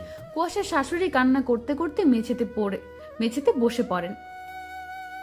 হে আল্লাহ, কোন পাপের শাস্তি দিলে তুমি আমার শিশির বেবিকে? চাকররা তাকে সান্ত্বনা দেওয়ার বৃথা চেষ্টা করতে থাকে। কুয়াশাও চিন্তা করে কুল পাচ্ছে না। কি হচ্ছে ওখানে? মানুষটা কি ঠিক আছে তো? তখনই আগের কাজের মেয়েটি এসে কুয়াশাকে সব জানায়। কুয়াশা এটা শোনার জন্য মোটেও প্রস্তুত ছিল না। আমার বর আর কখনো হাঁটতে পারবে না? এই হতে পারে না, কিছুতেই না। 1 সপ্তাহ পর শিশির হাসপাতাল থেকে ডিসচার্জ হয়ে বাসায় ফেরে। পুরো শরীরে ব্যান্ডেজ, যেন একটা জ্যান্ত মমি হয়ে গেছে। কুয়াশার শাশুড়িকে এখন ঠিক একটা চাকরানির মতোই লাগছে। এতদিন গোসল না করে ঠিক মতো না খেয়ে ওনার অবস্থা খারাপ। কুয়াশার শাশুড়ি হুইল চেয়ারে করে শিশিরকে রুমে শুইয়ে দিয়ে চলে এলেন। কুয়াশা এতক্ষণ লুকিয়ে লুকিয়ে দেখছিল শিশিরকে। শিশির যেন একটা পাথর হয়ে গেছে। হঠাৎ শিশিরের পানির তৃষ্ণা পেল। সে হাত বাড়িয়ে টেবিল থেকে পানির গ্লাস নেওয়ার চেষ্টা করলো, কিন্তু পারল না। শেষে বেশি জোর দিতে গিয়ে সে গড়িয়ে পড়ে যাচ্ছিল। তখনই কুয়াশা এসে শিশিরকে ধরে ফেললো। শিশিরকে সোজা করে বসিয়ে পানি খাওয়ানোর চেষ্টা করলো। শিশির আজ ভালো করে কুয়াশার দিকে তাকালো। মেয়েটার মুখে এক অদ্ভুত মায়া, তাকিয়ে থাকতে ইচ্ছে করে। তখন জেনিফার কথা মনে পড়তেই কুয়াশাকে বলল, রেখে যাও পানি, আমি খাবো না, যাও এখান থেকে। কুয়াশা কিছু না বলে সরে যাচ্ছিল। তখনই জেনিফার রুমে ঢুকলো। কুয়াশা অবাক হয়ে দেখছে ছেঁড়া জিন্স আর একদম হাতা কাটা একটা টপ পরে চোখে সানগ্লাস পরা একটি মেয়ে ঢুকলো। সাথে সাথে শিশিরকে জড়িয়ে ধরলো। শিশির সোনা, আমি এখনো বিলিভ করতে পারছি না তুমি আর কখনো হাঁটতে পারবা না। সারা জীবন অন্যের উপর ডিপেন্ড হয়ে থাকতে হবে তোমার। So sad. জেনিফার, তুমি আমার সাথে থাকলে আমার আর কিছুই লাগবে না। আর ইউ গোয়িং ম্যাড শিশির? তুমি ভাবলে কি করে তোমার মতো ইউজলেসের সাথে আমি আবার কন্টিনিউ করব? তুমি এখন নিজের হাতে এক গ্লাস পানিও খেতে পারবে না। আর তুমি কি আমি ইডিয়েট পাইছো যে আমার এত সুন্দর লাইফ আমি তোমার সেবা করে নষ্ট করব? বাই দা হয়ে, হে মেয়েটা তোমার নতুন কাজের লোক? ও আই সি, তোমার ঘাইয়া ওয়াইফ। জেনিফার, তুমি কি বলছো এসব? তুমি তো আমাকে অনেক ভালোবেসেছিলে। ভালোবাসা মাই ফুট। আমি জাস্ট তোমাকে ইউজ করতাম, কারণ তুমি আমার ববদের মধ্যে সব থেকে ধনী। তোমার টাকা খুব দরকার ছিল। সব বিএফদের মধ্যে মানে তুমি আমার 13 নাম্বার বস। তুমি আমাকে চিট করতে পারলে? পারলাম। Good bye and be happy with your গাইয়া wife. Get lost Jennifer, I will kill you. Jennifer হাসতে হাসতে বের হয়ে গেল আর বাইরে ওর বিএফের বাইকে উঠে চলে গেল। শিশির কান্না করতে লাগলো। আবার তুমি এই ব্যর্থ জীবন নিয়ে কেন বাঁচিয়ে রেখেছো আল্লাহ? আমার সব কেড়ে নিলে তুমি, এখন আমার কি হবে? কুয়াশা শিশিরের হাত ধরে বলে, আমি আছি আপনার পাশে। শিশির কান্না ভরা চোখে কুয়াশার দিকে তাকায়। তুমি আমায় করুণা করছো? লাগবে না কারোর করুণা। করুণা নয়, একজন বন্ধু হিসেবে দায়িত্ব পালন করব। আপনার স্ত্রী হয়ে না, বন্ধু হয়ে আপনার পাশে থাকব। দুনিয়ার মানুষ কি বলে আমি জানি না, কিন্তু আমি আপনাকে সুস্থ করে তুলবই ইনশাআল্লাহ। শিশির কুয়াশাকে কিছু একটা বলতে যাচ্ছিল, তখনই রুমে প্রবেশ করে শিশিরদের ফ্যামিলির ডাক্তার আর শিশিরের মা। তাদের দেখে কুয়াশা বারান্দায় চলে গেল, কিন্তু আড়ি পেতে শুনতে লাগলো তারা কি বলছে। ডাক্তার মুচকি হেসে শিশিরের বেডে বসে জিজ্ঞেস করলেন, ভালো আছো ইয়াং ম্যান? আমার আর ভালো থাকা কই হলো আঙ্কেল, আমার জীবন তো এখানেই শেষ। চাইলেও আমি আর কখনো ভালো থাকতে পারবো না। দেখো শিশির, সিটি হসপিটালের ডাক্তাররা কি বলেছে আমি জানি না, কিন্তু আমি তোমার কেসে রিসার্চ করে যতটুকু বুঝতে পেরেছি তুমি পুরোপুরি প্যারালাইসিসড হয়ে যাওনি। তোমার হাত এবং পায়ের হাড়গুলো উল্টা দিকে বাঁকা হয়ে গেছে, যার কারণে এখন তুমি হাত পা নাড়াতে পারছো না। কোনোভাবে যদি তোমার হাড়গুলো সোজা করানো যায় তাহলে তুমি আবার সুস্থ হয়ে উঠবে। তবে এর জন্য যেটা সব থেকে বেশি প্রয়োজন সেটা হচ্ছে তোমার নিজের প্রতি কনফিডেন্স। তোমার মনের জোর থাকতে হবে যে আমি সুস্থ হব, আমাকে আবার হাঁটতে হবে। কিন্তু তোমাকে দেখে যতটুকু বুঝতে পেরেছি তুমি পুরোপুরি ডিপ্রেশনে চলে গেছো, আর এর পাশাপাশি ফ্যামিলি সাপোর্টেরও খুব দরকার। যাই হোক, আমি চাই তুমি তাড়াতাড়ি সুস্থ হয়ে যাও। ডাক্তার, আপনি যা চাইবেন আমি আপনাকে তাই দেব।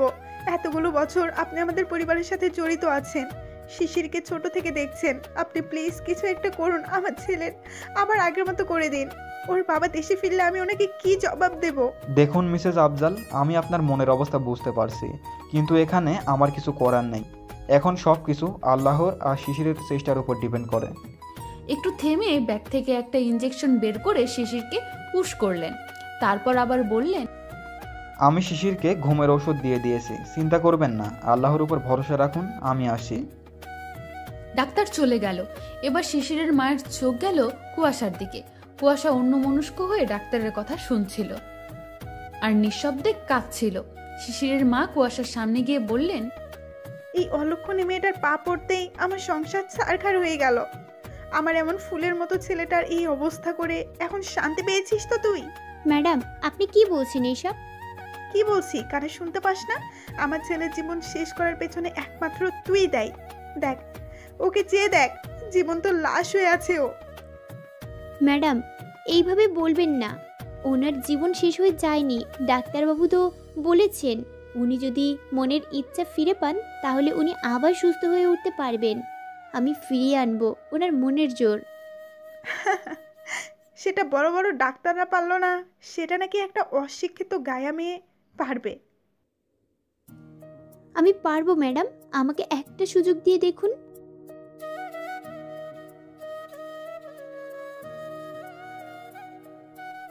আর যদি না পারিস তাহলে তোকে এই বাসা থেকে চিরকালের মতো তাড়িয়ে দেব। ঠিক আছে ম্যাডাম। কুয়াশার শাশুড়ির মনে মনে ভাবলো, শিশির তো গায়া মেয়েকে নিজের কাছেই আসতে দেবে না, আর এই মেয়ে হাজার চেষ্টা করে যখন শিশিরকে সুস্থ করতে পারবে না তখন আমি তাকে ঘাট ধাক্কা দিয়ে আমাদের বাড়ি থেকে তাড়িয়ে দেব। ঠিক আছে, তবে তোকে আমি 6 মাস সময় দিই। এই 6 মাসে যদি তুই শিশির বেবির মনে জোর ফিরিয়ে না আনতে পারিস তবে তোকে চিরকালের মতো এই বাড়ি ছেড়ে দিতে হবে। আমি রাজি ম্যাডাম। কুয়াশার শাশুড়ি মনে মনে ভাবলো, কুয়াশার শাশুড়ি একটা শয়তানি হাসি দিয়ে চলে গেলেন। তারপর কুয়াশা ঘুমন্ত শিশিরের দিকে তাকিয়ে মনে মনে বলল, আপনাকে সুস্থ হতেই হবে। আপনার সুস্থতাই যে আমার সংসার টিকিয়ে রাখার অগ্নি পরীক্ষা। তারপর কুয়াশা বারান্দায় গিয়ে উদাস মনে দাঁড়ালো আর ভাবতে লাগলো কিভাবে সে শিশিরকে সুস্থ করে তুলবে। হঠাৎ করে কুয়াশার গ্রামের কথা মনে পড়ে গেল। বাবা মায়ের কথা খুব মনে পড়ছে তার। কদিন হলো বাবা মাকে দেখেনি, জানে না তারা কেমন আছে। আচ্ছা, তাদের গ্রামে তো এত হাসপাতাল বা বড় বড় ডাক্তার ছিল না, তাহলে তাদের হাত পা ভাঙলে গ্রামের সবাই কিভাবে সুস্থ হতো? খুব ছোটবেলায় একবার আম পাড়তে গিয়ে গাছ থেকে পড়ে গেছিল কুয়াশা। তখন তার বাবা তাকে গ্রামের হাসপাতালে নিয়ে যায়। ডাক্তার দেখে বলেছিল পায়ের হাড় ভেঙে গিয়েছিল আর সেটা ঠিক করতে 70,000 টাকা দরকার। বাবার কাছে এত টাকা ছিল না বলে উনি কুয়াশাকে নিয়ে ফিরে আসেন আর হতাশ হয়ে বসে থাকেন। তখন কুয়াশার দাদি কি সব গাছরা দিয়ে এক প্রকার তেল বানিয়েছিল, সেটা টানা 2 মাস কুয়াশার পায়ে মালিশ করেছিল দাদি। তারপর ধীরে ধীরে কুয়াশার পা ভালো হয়ে যায়। সেই গাছটা কুয়াশাদের বাড়ির পেছন দিকের জঙ্গলে পাওয়া যেত। আচ্ছা, এই তেলটা যদি ওনার হাতে পায়ে মালিশ করি তবে কি উনি সুস্থ হবেন? মনে মনে চিন্তা করে কুয়াশা, কিন্তু সমস্যা হলো এই গাছ সে এই শহরে কোথায় পাবে? কি যেন ভেবে সে কিচেনে গেল। তারপর একটা সার্ভেন্টকে ডেকে আমতা আমতা করে গাছটার ব্যাপারে জিজ্ঞেস করলো। লোকটা মাথা চুলকিয়ে বলল, ম্যাডাম, এই গাছ তো ঢাকায় পাওয়া যাবে না, তবে আমার গ্রামের বাড়িতে একটা অদ্ভুত লোক থাকে। সে বিভিন্ন জঙ্গল আর পাহাড় ঘুরে নানা ধরনের ঔষধি গাছ সংগ্রহ করে। আমি গ্রামে গেলে খোঁজ নিয়ে দেখব। কুয়াশার চোখ আনন্দে ঝলমল করে উঠল। সে খুশি হয়ে সার্ভেন্টটাকে ধন্যবাদ দিয়ে রুমে চলে গেল। কুয়াশা যাওয়ার পর সার্ভেন্টরা সবাই বলাবলি করতে লাগলো, আমাদের ছোট ম্যাডাম ছোট স্যারকে কত ভালোবাসে দেখো। কুয়াশা রুমে এসে দেখে শিশিরের ঘুম ভেঙে গিয়েছে।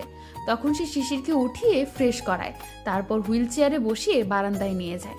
শিশির এখন চাইলেও কুয়াশাকে গাইয়া মেয়ে বলে দূরে সরিয়ে দিতে পারছে না, কারণ এখন ওর একটা সত্যিকারের বন্ধু দরকার। এতদিন যত বন্ধু ছিল ওরা তো শুধু শিশিরের টাকাকে ভালোবাসতো। এত বড় অ্যাক্সিডেন্ট হলো অথচ একটা বন্ধু ফোন অবধি করলো না। আর জেনিফার, সে কি করে পারলো শিশিরকে ঠকাতে? এসব ভেবে ভেবে শিশিরের মনে খুবই কষ্ট পাচ্ছে। কুয়াশা শিশিরকে বারান্দায় নিয়ে যায়। আচ্ছা, আমরা তো এখন বন্ধু, তাই না? তাহলে এখন বন্ধুর মতোই কিছু প্রশ্ন জিজ্ঞেস করব। আপনি সবচাইতে কি বেশি খেতে ভালোবাসেন? বুঝতে পারছি, গাইয়া মেয়েটা বেশ চঞ্চল। আমি কি বলছি যে আপনাকে এখন খেতে হবে? কথা না শুনে আগ বাড়িয়ে কিছু বলবেন না। আচ্ছা বলছি, হুইস্কি, ব্রাউনি, পিৎজা এগুলো পছন্দের? শিশির কুয়াশার এমন আজব প্রশ্ন শুনে বলল, হু না, হুইস্কি।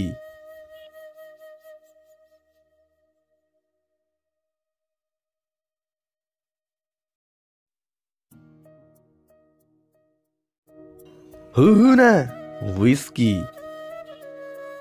ওই হলো একটা, কিন্তু জিনিসটা কি খায় না পরে?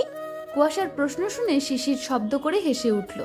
কুয়াশা সেদিকে তাকিয়ে রইল আর মনে মনে বলতে থাকে, একটা ছেলে হাসলে তাকে এত সুন্দর লাগে। শিশির হাসি শেষ করে বলল, হুইস্কি এক ধরনের অ্যালকোহল, মানে যেটাকে তোমরা মদ বলো।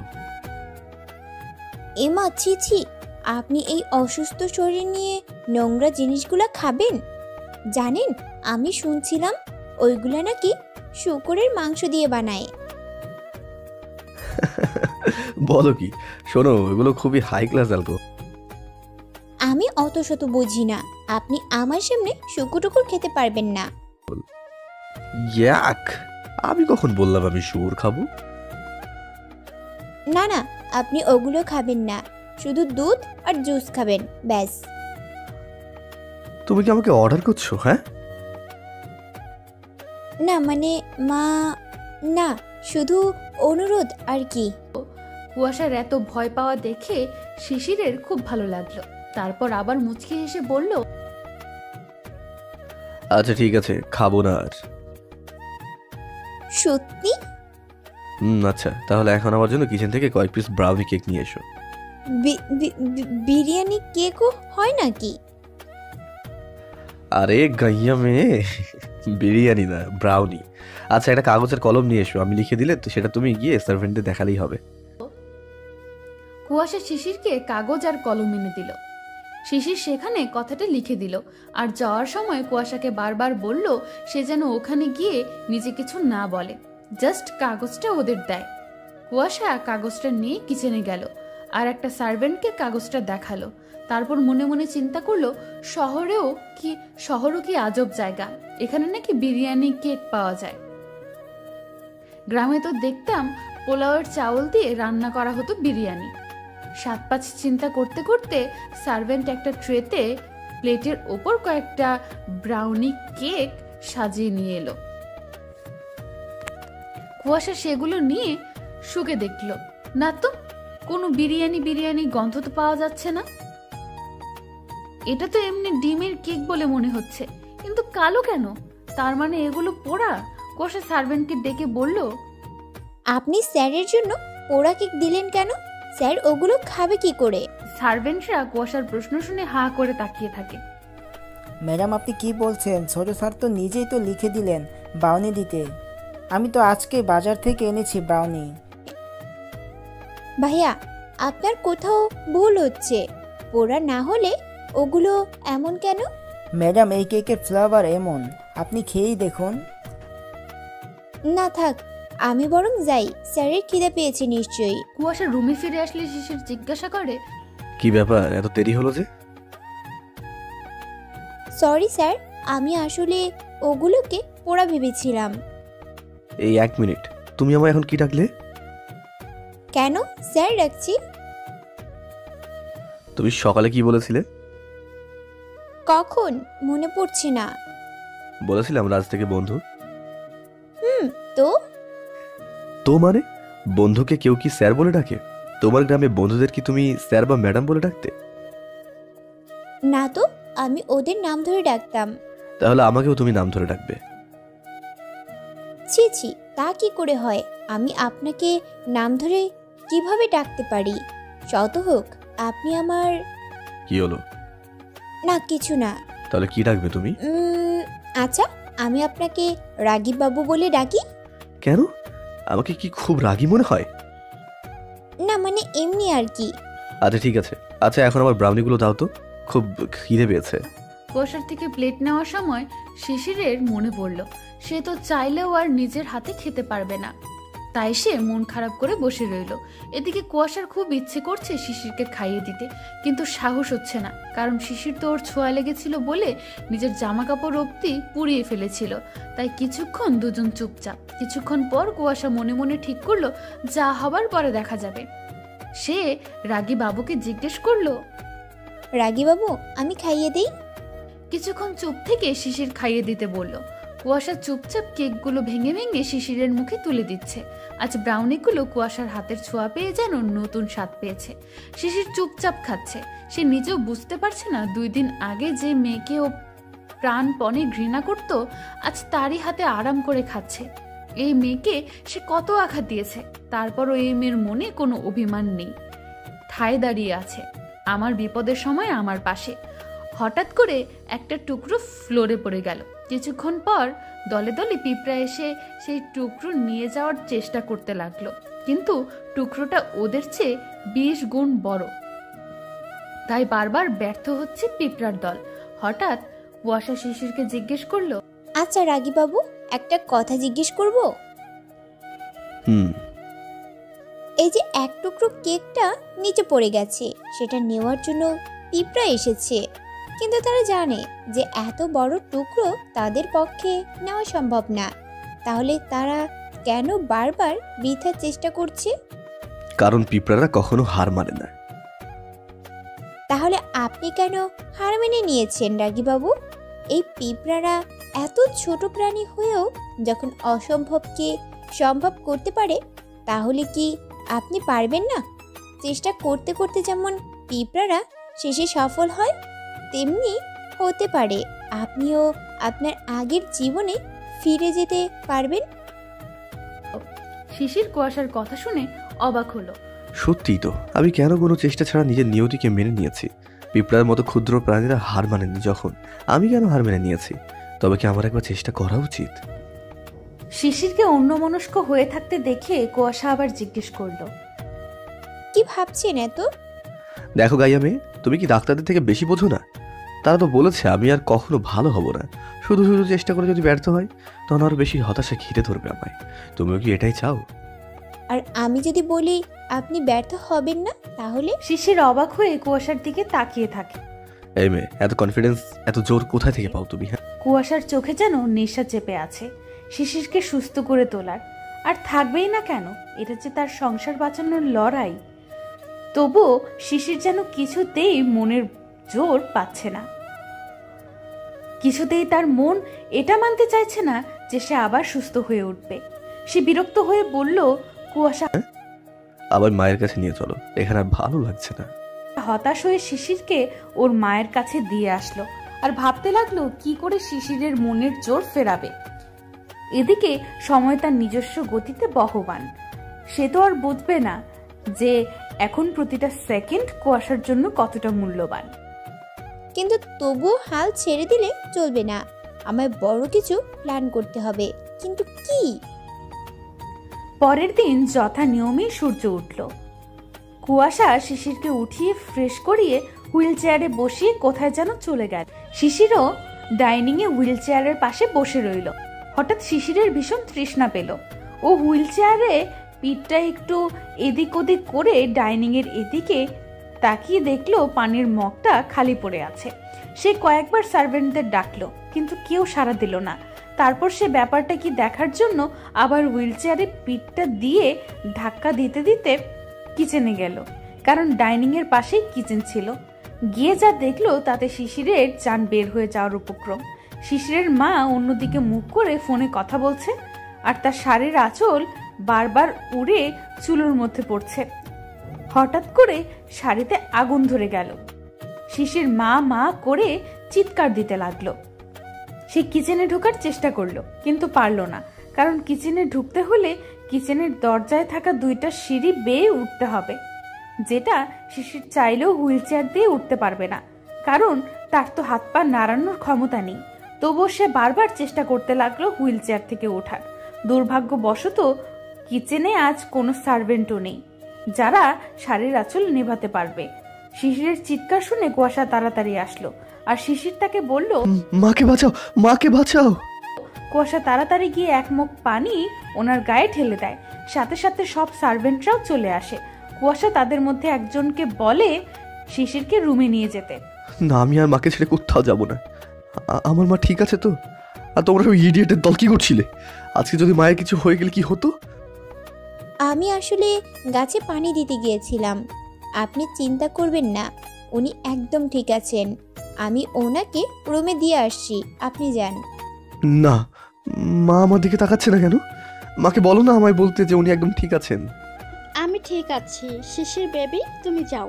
শিশিরকে সার্ভেন্টরা রুমে নিয়ে যাওয়ার পর কুয়াশা শিশিরের মায়ের সামনে এসে বলে, আপনাকে অনেক অনেক ধন্যবাদ সানজিদা আন্টি। আপনি না থাকলে আজ কিছুই হতো না।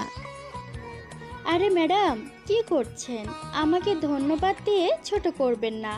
আমরা সবাই চাই যাতে ছোট স্যার তাড়াতাড়ি সুস্থ হয়ে যান, আর সেটাতে আমরা কোনো কাজে আসতে পারলে নিজেদের সৌভাগ্যবান মনে করব। সানজিদা শিশিরদেরই একজন সার্ভেন্ট। তবুও আপনাদের সবাইকে ধন্যবাদ। আর হ্যাঁ, বড় ম্যাডাম ওঠার আগে এইসব পরিষ্কার করে ফেলতে হবে। সেটা আমরা করে নিব, আপনি স্যারের কাছে যান। কুয়াশা রুমে যেতে যেতে মুচকি হাসছিল। হ্যাঁ, পুরোটাই সাজানো ছিল। আগের দিন রাতে কুয়াশা চিন্তা করছিল কিভাবে শিশিরের মনের জোর ফিরিয়ে আনা যায়। তখনই ওর রুমে শিশিরের ওষুধ নিয়ে আসে একটু বয়স্ক সার্ভেন্ট সানজিদা। মেডিসিনগুলো টেবিলের উপর রেখে সানজিদা আবার চলে যাচ্ছিল। তখনই কুয়াশার চোখ পড়ল সানজিদার দিকে। পিছন থেকে, মানে ব্যাক সাইড থেকে সানজিদা হুবহু কুয়াশার শাশুড়ির মতোই দেখতে। তখনই কুয়াশার মাথায় ছটপট একটা প্ল্যান চলে আসে। সে তখনই সব সার্ভেন্টদের নিজের রুমে ডেকে পুরো প্ল্যান বুঝিয়ে দেয়। কারণ শিশিরের উইক পয়েন্ট ওর মা। যখন দেখবে ওর মা বিপদে পড়েছে আর সে সেখান থেকেও কিছু করতে পারছে না, তখন ও নিজের উপর রাগ দেখিয়ে হলেও সুস্থ হওয়ার চেষ্টা করবে। তাই প্ল্যান অনুযায়ী সব সার্ভেন্টরা সানজিদা ছাড়া একটা রুমে গিয়ে বসে থাকে সুযোগের অপেক্ষায়। আর কুয়াশা ইচ্ছে করেই শিশিরকে ডাইনিং এর পাশে বসিয়ে রেখে নিজে গিয়ে লুকিয়ে পড়ে আর শিশিরের কর্মকাণ্ড দূর থেকে লক্ষ্য রাখে। আর শিশিরও পানি না পেয়ে কিচেনের দিকে যায় আর ওই ঘটনাটা দেখে। এতক্ষণ ফ্ল্যাশব্যাক চলল, এবার প্রেজেন্টে আসা যাক। কুয়াশা রুমে ঢুকে দেখে শিশির অন্যদিকে মুখ করে বারান্দায় বসে আছে। তারপর শিশিরের সামনে যেতেই শিশির জিজ্ঞেস করল, মা কেমন আছে? আমি ডাক্তার আঙ্কেলকে ডেকেছিলাম, উনি বলেছেন কিছু হয়নি, তবে উনি একটু ভয় পেয়েছেন। তবে ডাক্তার আঙ্কেল আরও একটা কথা বলেছেন। কি? আজকে হয়ে যাওয়া দুর্ঘটনার কথা যেন ওনার সামনে না বলা হয়। যদি উনি এগুলো সম্পর্কে শুনেন তাহলে ওনার ব্রেনে মারাত্মক ক্ষতি হতে পারে। তাই আপনি ওনাকে কিছুই জিজ্ঞাসা করবেন না। আচ্ছা ঠিক আছে। শিশিরের চুপ হয়ে যাওয়া দেখে কুয়াশা মনে মনে খুব হাসে। রাগীবাবু কি বোকা, আমার সব কথা মেনে নিয়েছে। শিশিরকে উস্কানোর জন্য কুয়াশা আবার বলে ওঠে, আল্লাহ বাঁচাইছে, আজকে যদি আমি না থাকতাম তাহলে না জানি কি হয়ে যেত, তাই না রাগীবাবু? কিন্তু একটা জিনিস ভেবে খুব চিন্তা হয়, আমি তো আর বেশি দিন এই বাড়িতে থাকবো না। তখন যদি এমন কিছু হয়, কে বাঁচাবে আপনার মাকে? কুয়াশার কথাটা শিশিরের সোজা হৃদয়ে আঘাত করলো। সত্যি তো আর মাত্র 1 মাস পর তো গাইয়া মেয়ে সাথে আমার ডিভোর্স হয়ে যাবে, তখন কি হবে? কুয়াশা বুঝতে পারছে শিশিরের মনে কি চলছে, তাই সে তাকে আর কিছু বলল না। কিছুক্ষণ পর শিশিরের মা রুমে আসলো। শিশির খেয়াল করলো শিশিরের মা এমন বিহেভ করছে যেন কিছুই হয়নি। তাহলে কি উনি সকালের কথা ভুলে গেছে? ভালোই হয়েছে, এটাই ভালো হবে ওনার জন্য। শিশিরও নর্মাল ভাবে কথা বলল মায়ের সাথে। এদিকে কুয়াশা আড়াল থেকে দেখছে ও ভয়ে শেষ হয়ে যাচ্ছে। যদি শিশির এখন ওর মাকে সকালের ব্যাপারে কিছু জিজ্ঞেস করে তাহলে তো সে ধরা পড়ে যাবে আর সব কষ্ট পানিতে যাবে। কিন্তু কিছুই হলো না। শিশিরের মা কোনো রিয়্যাক্ট করলেন না, নিজের রুমে চলে গেলেন চুপচাপ। সন্ধ্যা হলো, তখন কুয়াশা নিজের হাতে শিশিরকে স্যুপ খাইয়ে দিচ্ছে। তখন শিশির জিজ্ঞেস করে, মা খেয়েছে? আপনি খাওয়া শেষ করুন, তারপর আমি ওনাকে খাওয়াবো। হঠাৎ শিশির করুণ চোখে কুয়াশার দিকে তাকিয়ে বলল, গাইয়া মেয়ে, আমি সুস্থ হতে চাই, আবার আগের মতো দৌড়াতে চাই, অফিস যেতে চাই, মার পাপায়ের খেয়াল রাখতে চাই। বলো গাইয়া মেয়ে, তুমি পারবে না আমায় সুস্থ করে তুলতে? আমার খুব কষ্ট হয় জানো এই হুইল চেয়ারে বসে থাকতে। নিজেকে খুবই অসহায় একটা প্রাণী বলে মনে হয়। চিৎকার করে কাঁদতে মন চায়। বিধাতাকে জিজ্ঞেস করি, কেন উনি আমায় এত নিষ্ঠুর একটা শাস্তি দিলেন? চুপ করে থেকো না গাইয়া মেয়ে, বলো না, বলো না তুমি আমায় অভিশপ্ত জীবন থেকে মুক্ত করবে। রাগী বাবুকে কাঁদতে দেখে কুয়াশাও কান্না থামিয়ে রাখতে পারল না। চোখ মুছে শিশিরের হাত ধরে বলে, পারবো রাগী বাবু, আমার ওপর ভরসা রাখুন, আমি ঠিক পারবো। বিকেলে ডুবন্ত সূর্য দেখতে মন্দ লাগছে না। শিশির আপন মনে বারান্দায় বসে ভাবছে। তখনই কুয়াশা শিশিরের সামনে এসে হাসি মুখে দাঁড়ালো। তারপর বলল, কি দেখছেন এমন করে রাগী বাবু? তেমন কিছু না, তুমি বলো তোমায় এত খুশি লাগছে কেন?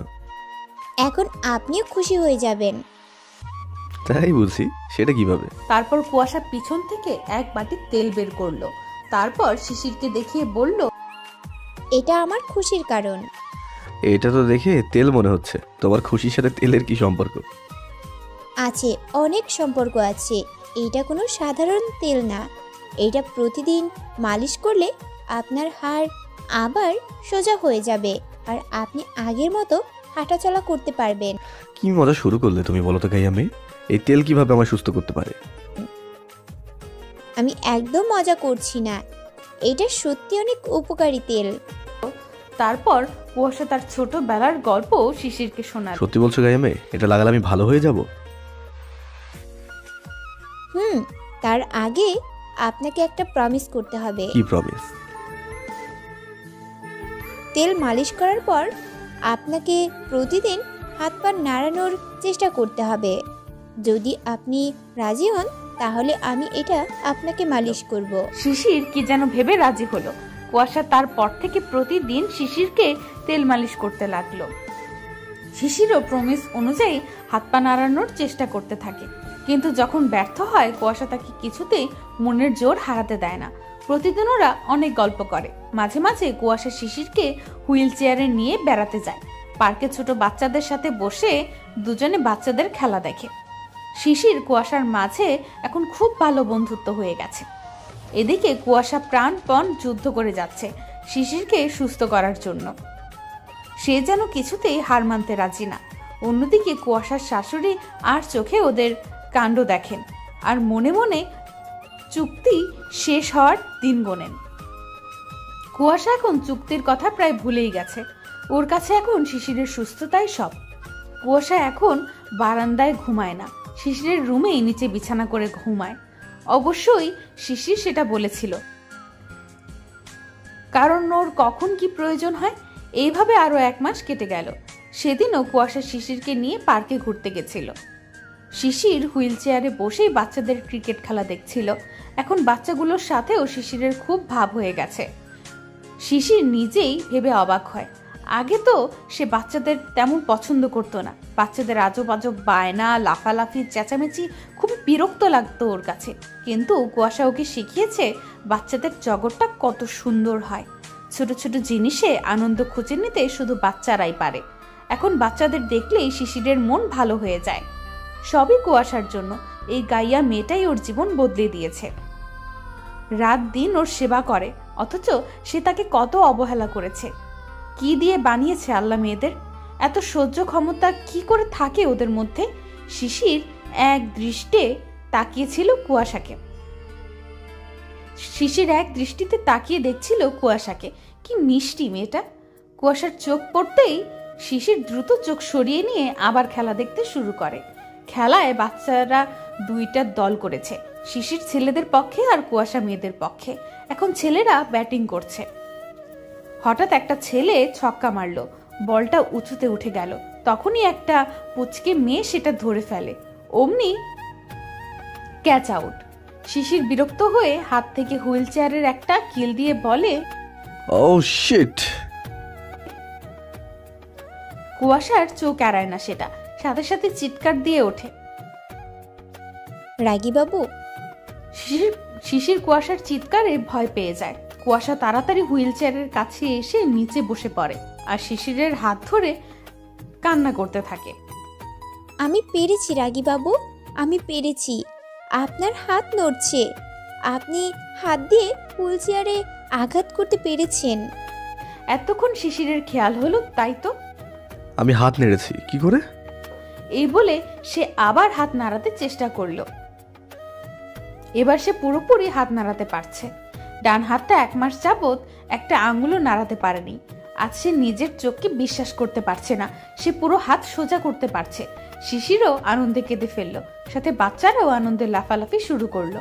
তারপর শিশির কুয়াশা মিলে বাচ্চাদের অনেকগুলো চকলেট কিনে দিল। আজ ওদের আনন্দের। কুয়াশার চোখে আশার আলো ফুটে উঠল। তার রাগী বাবু পুরোপুরি সুস্থ হয়ে যেতে পারবে এবার। বাসায় যাওয়ার পথে শিশির কুয়াশাকে বলল, আমি হাত নেড়েছি কি করে?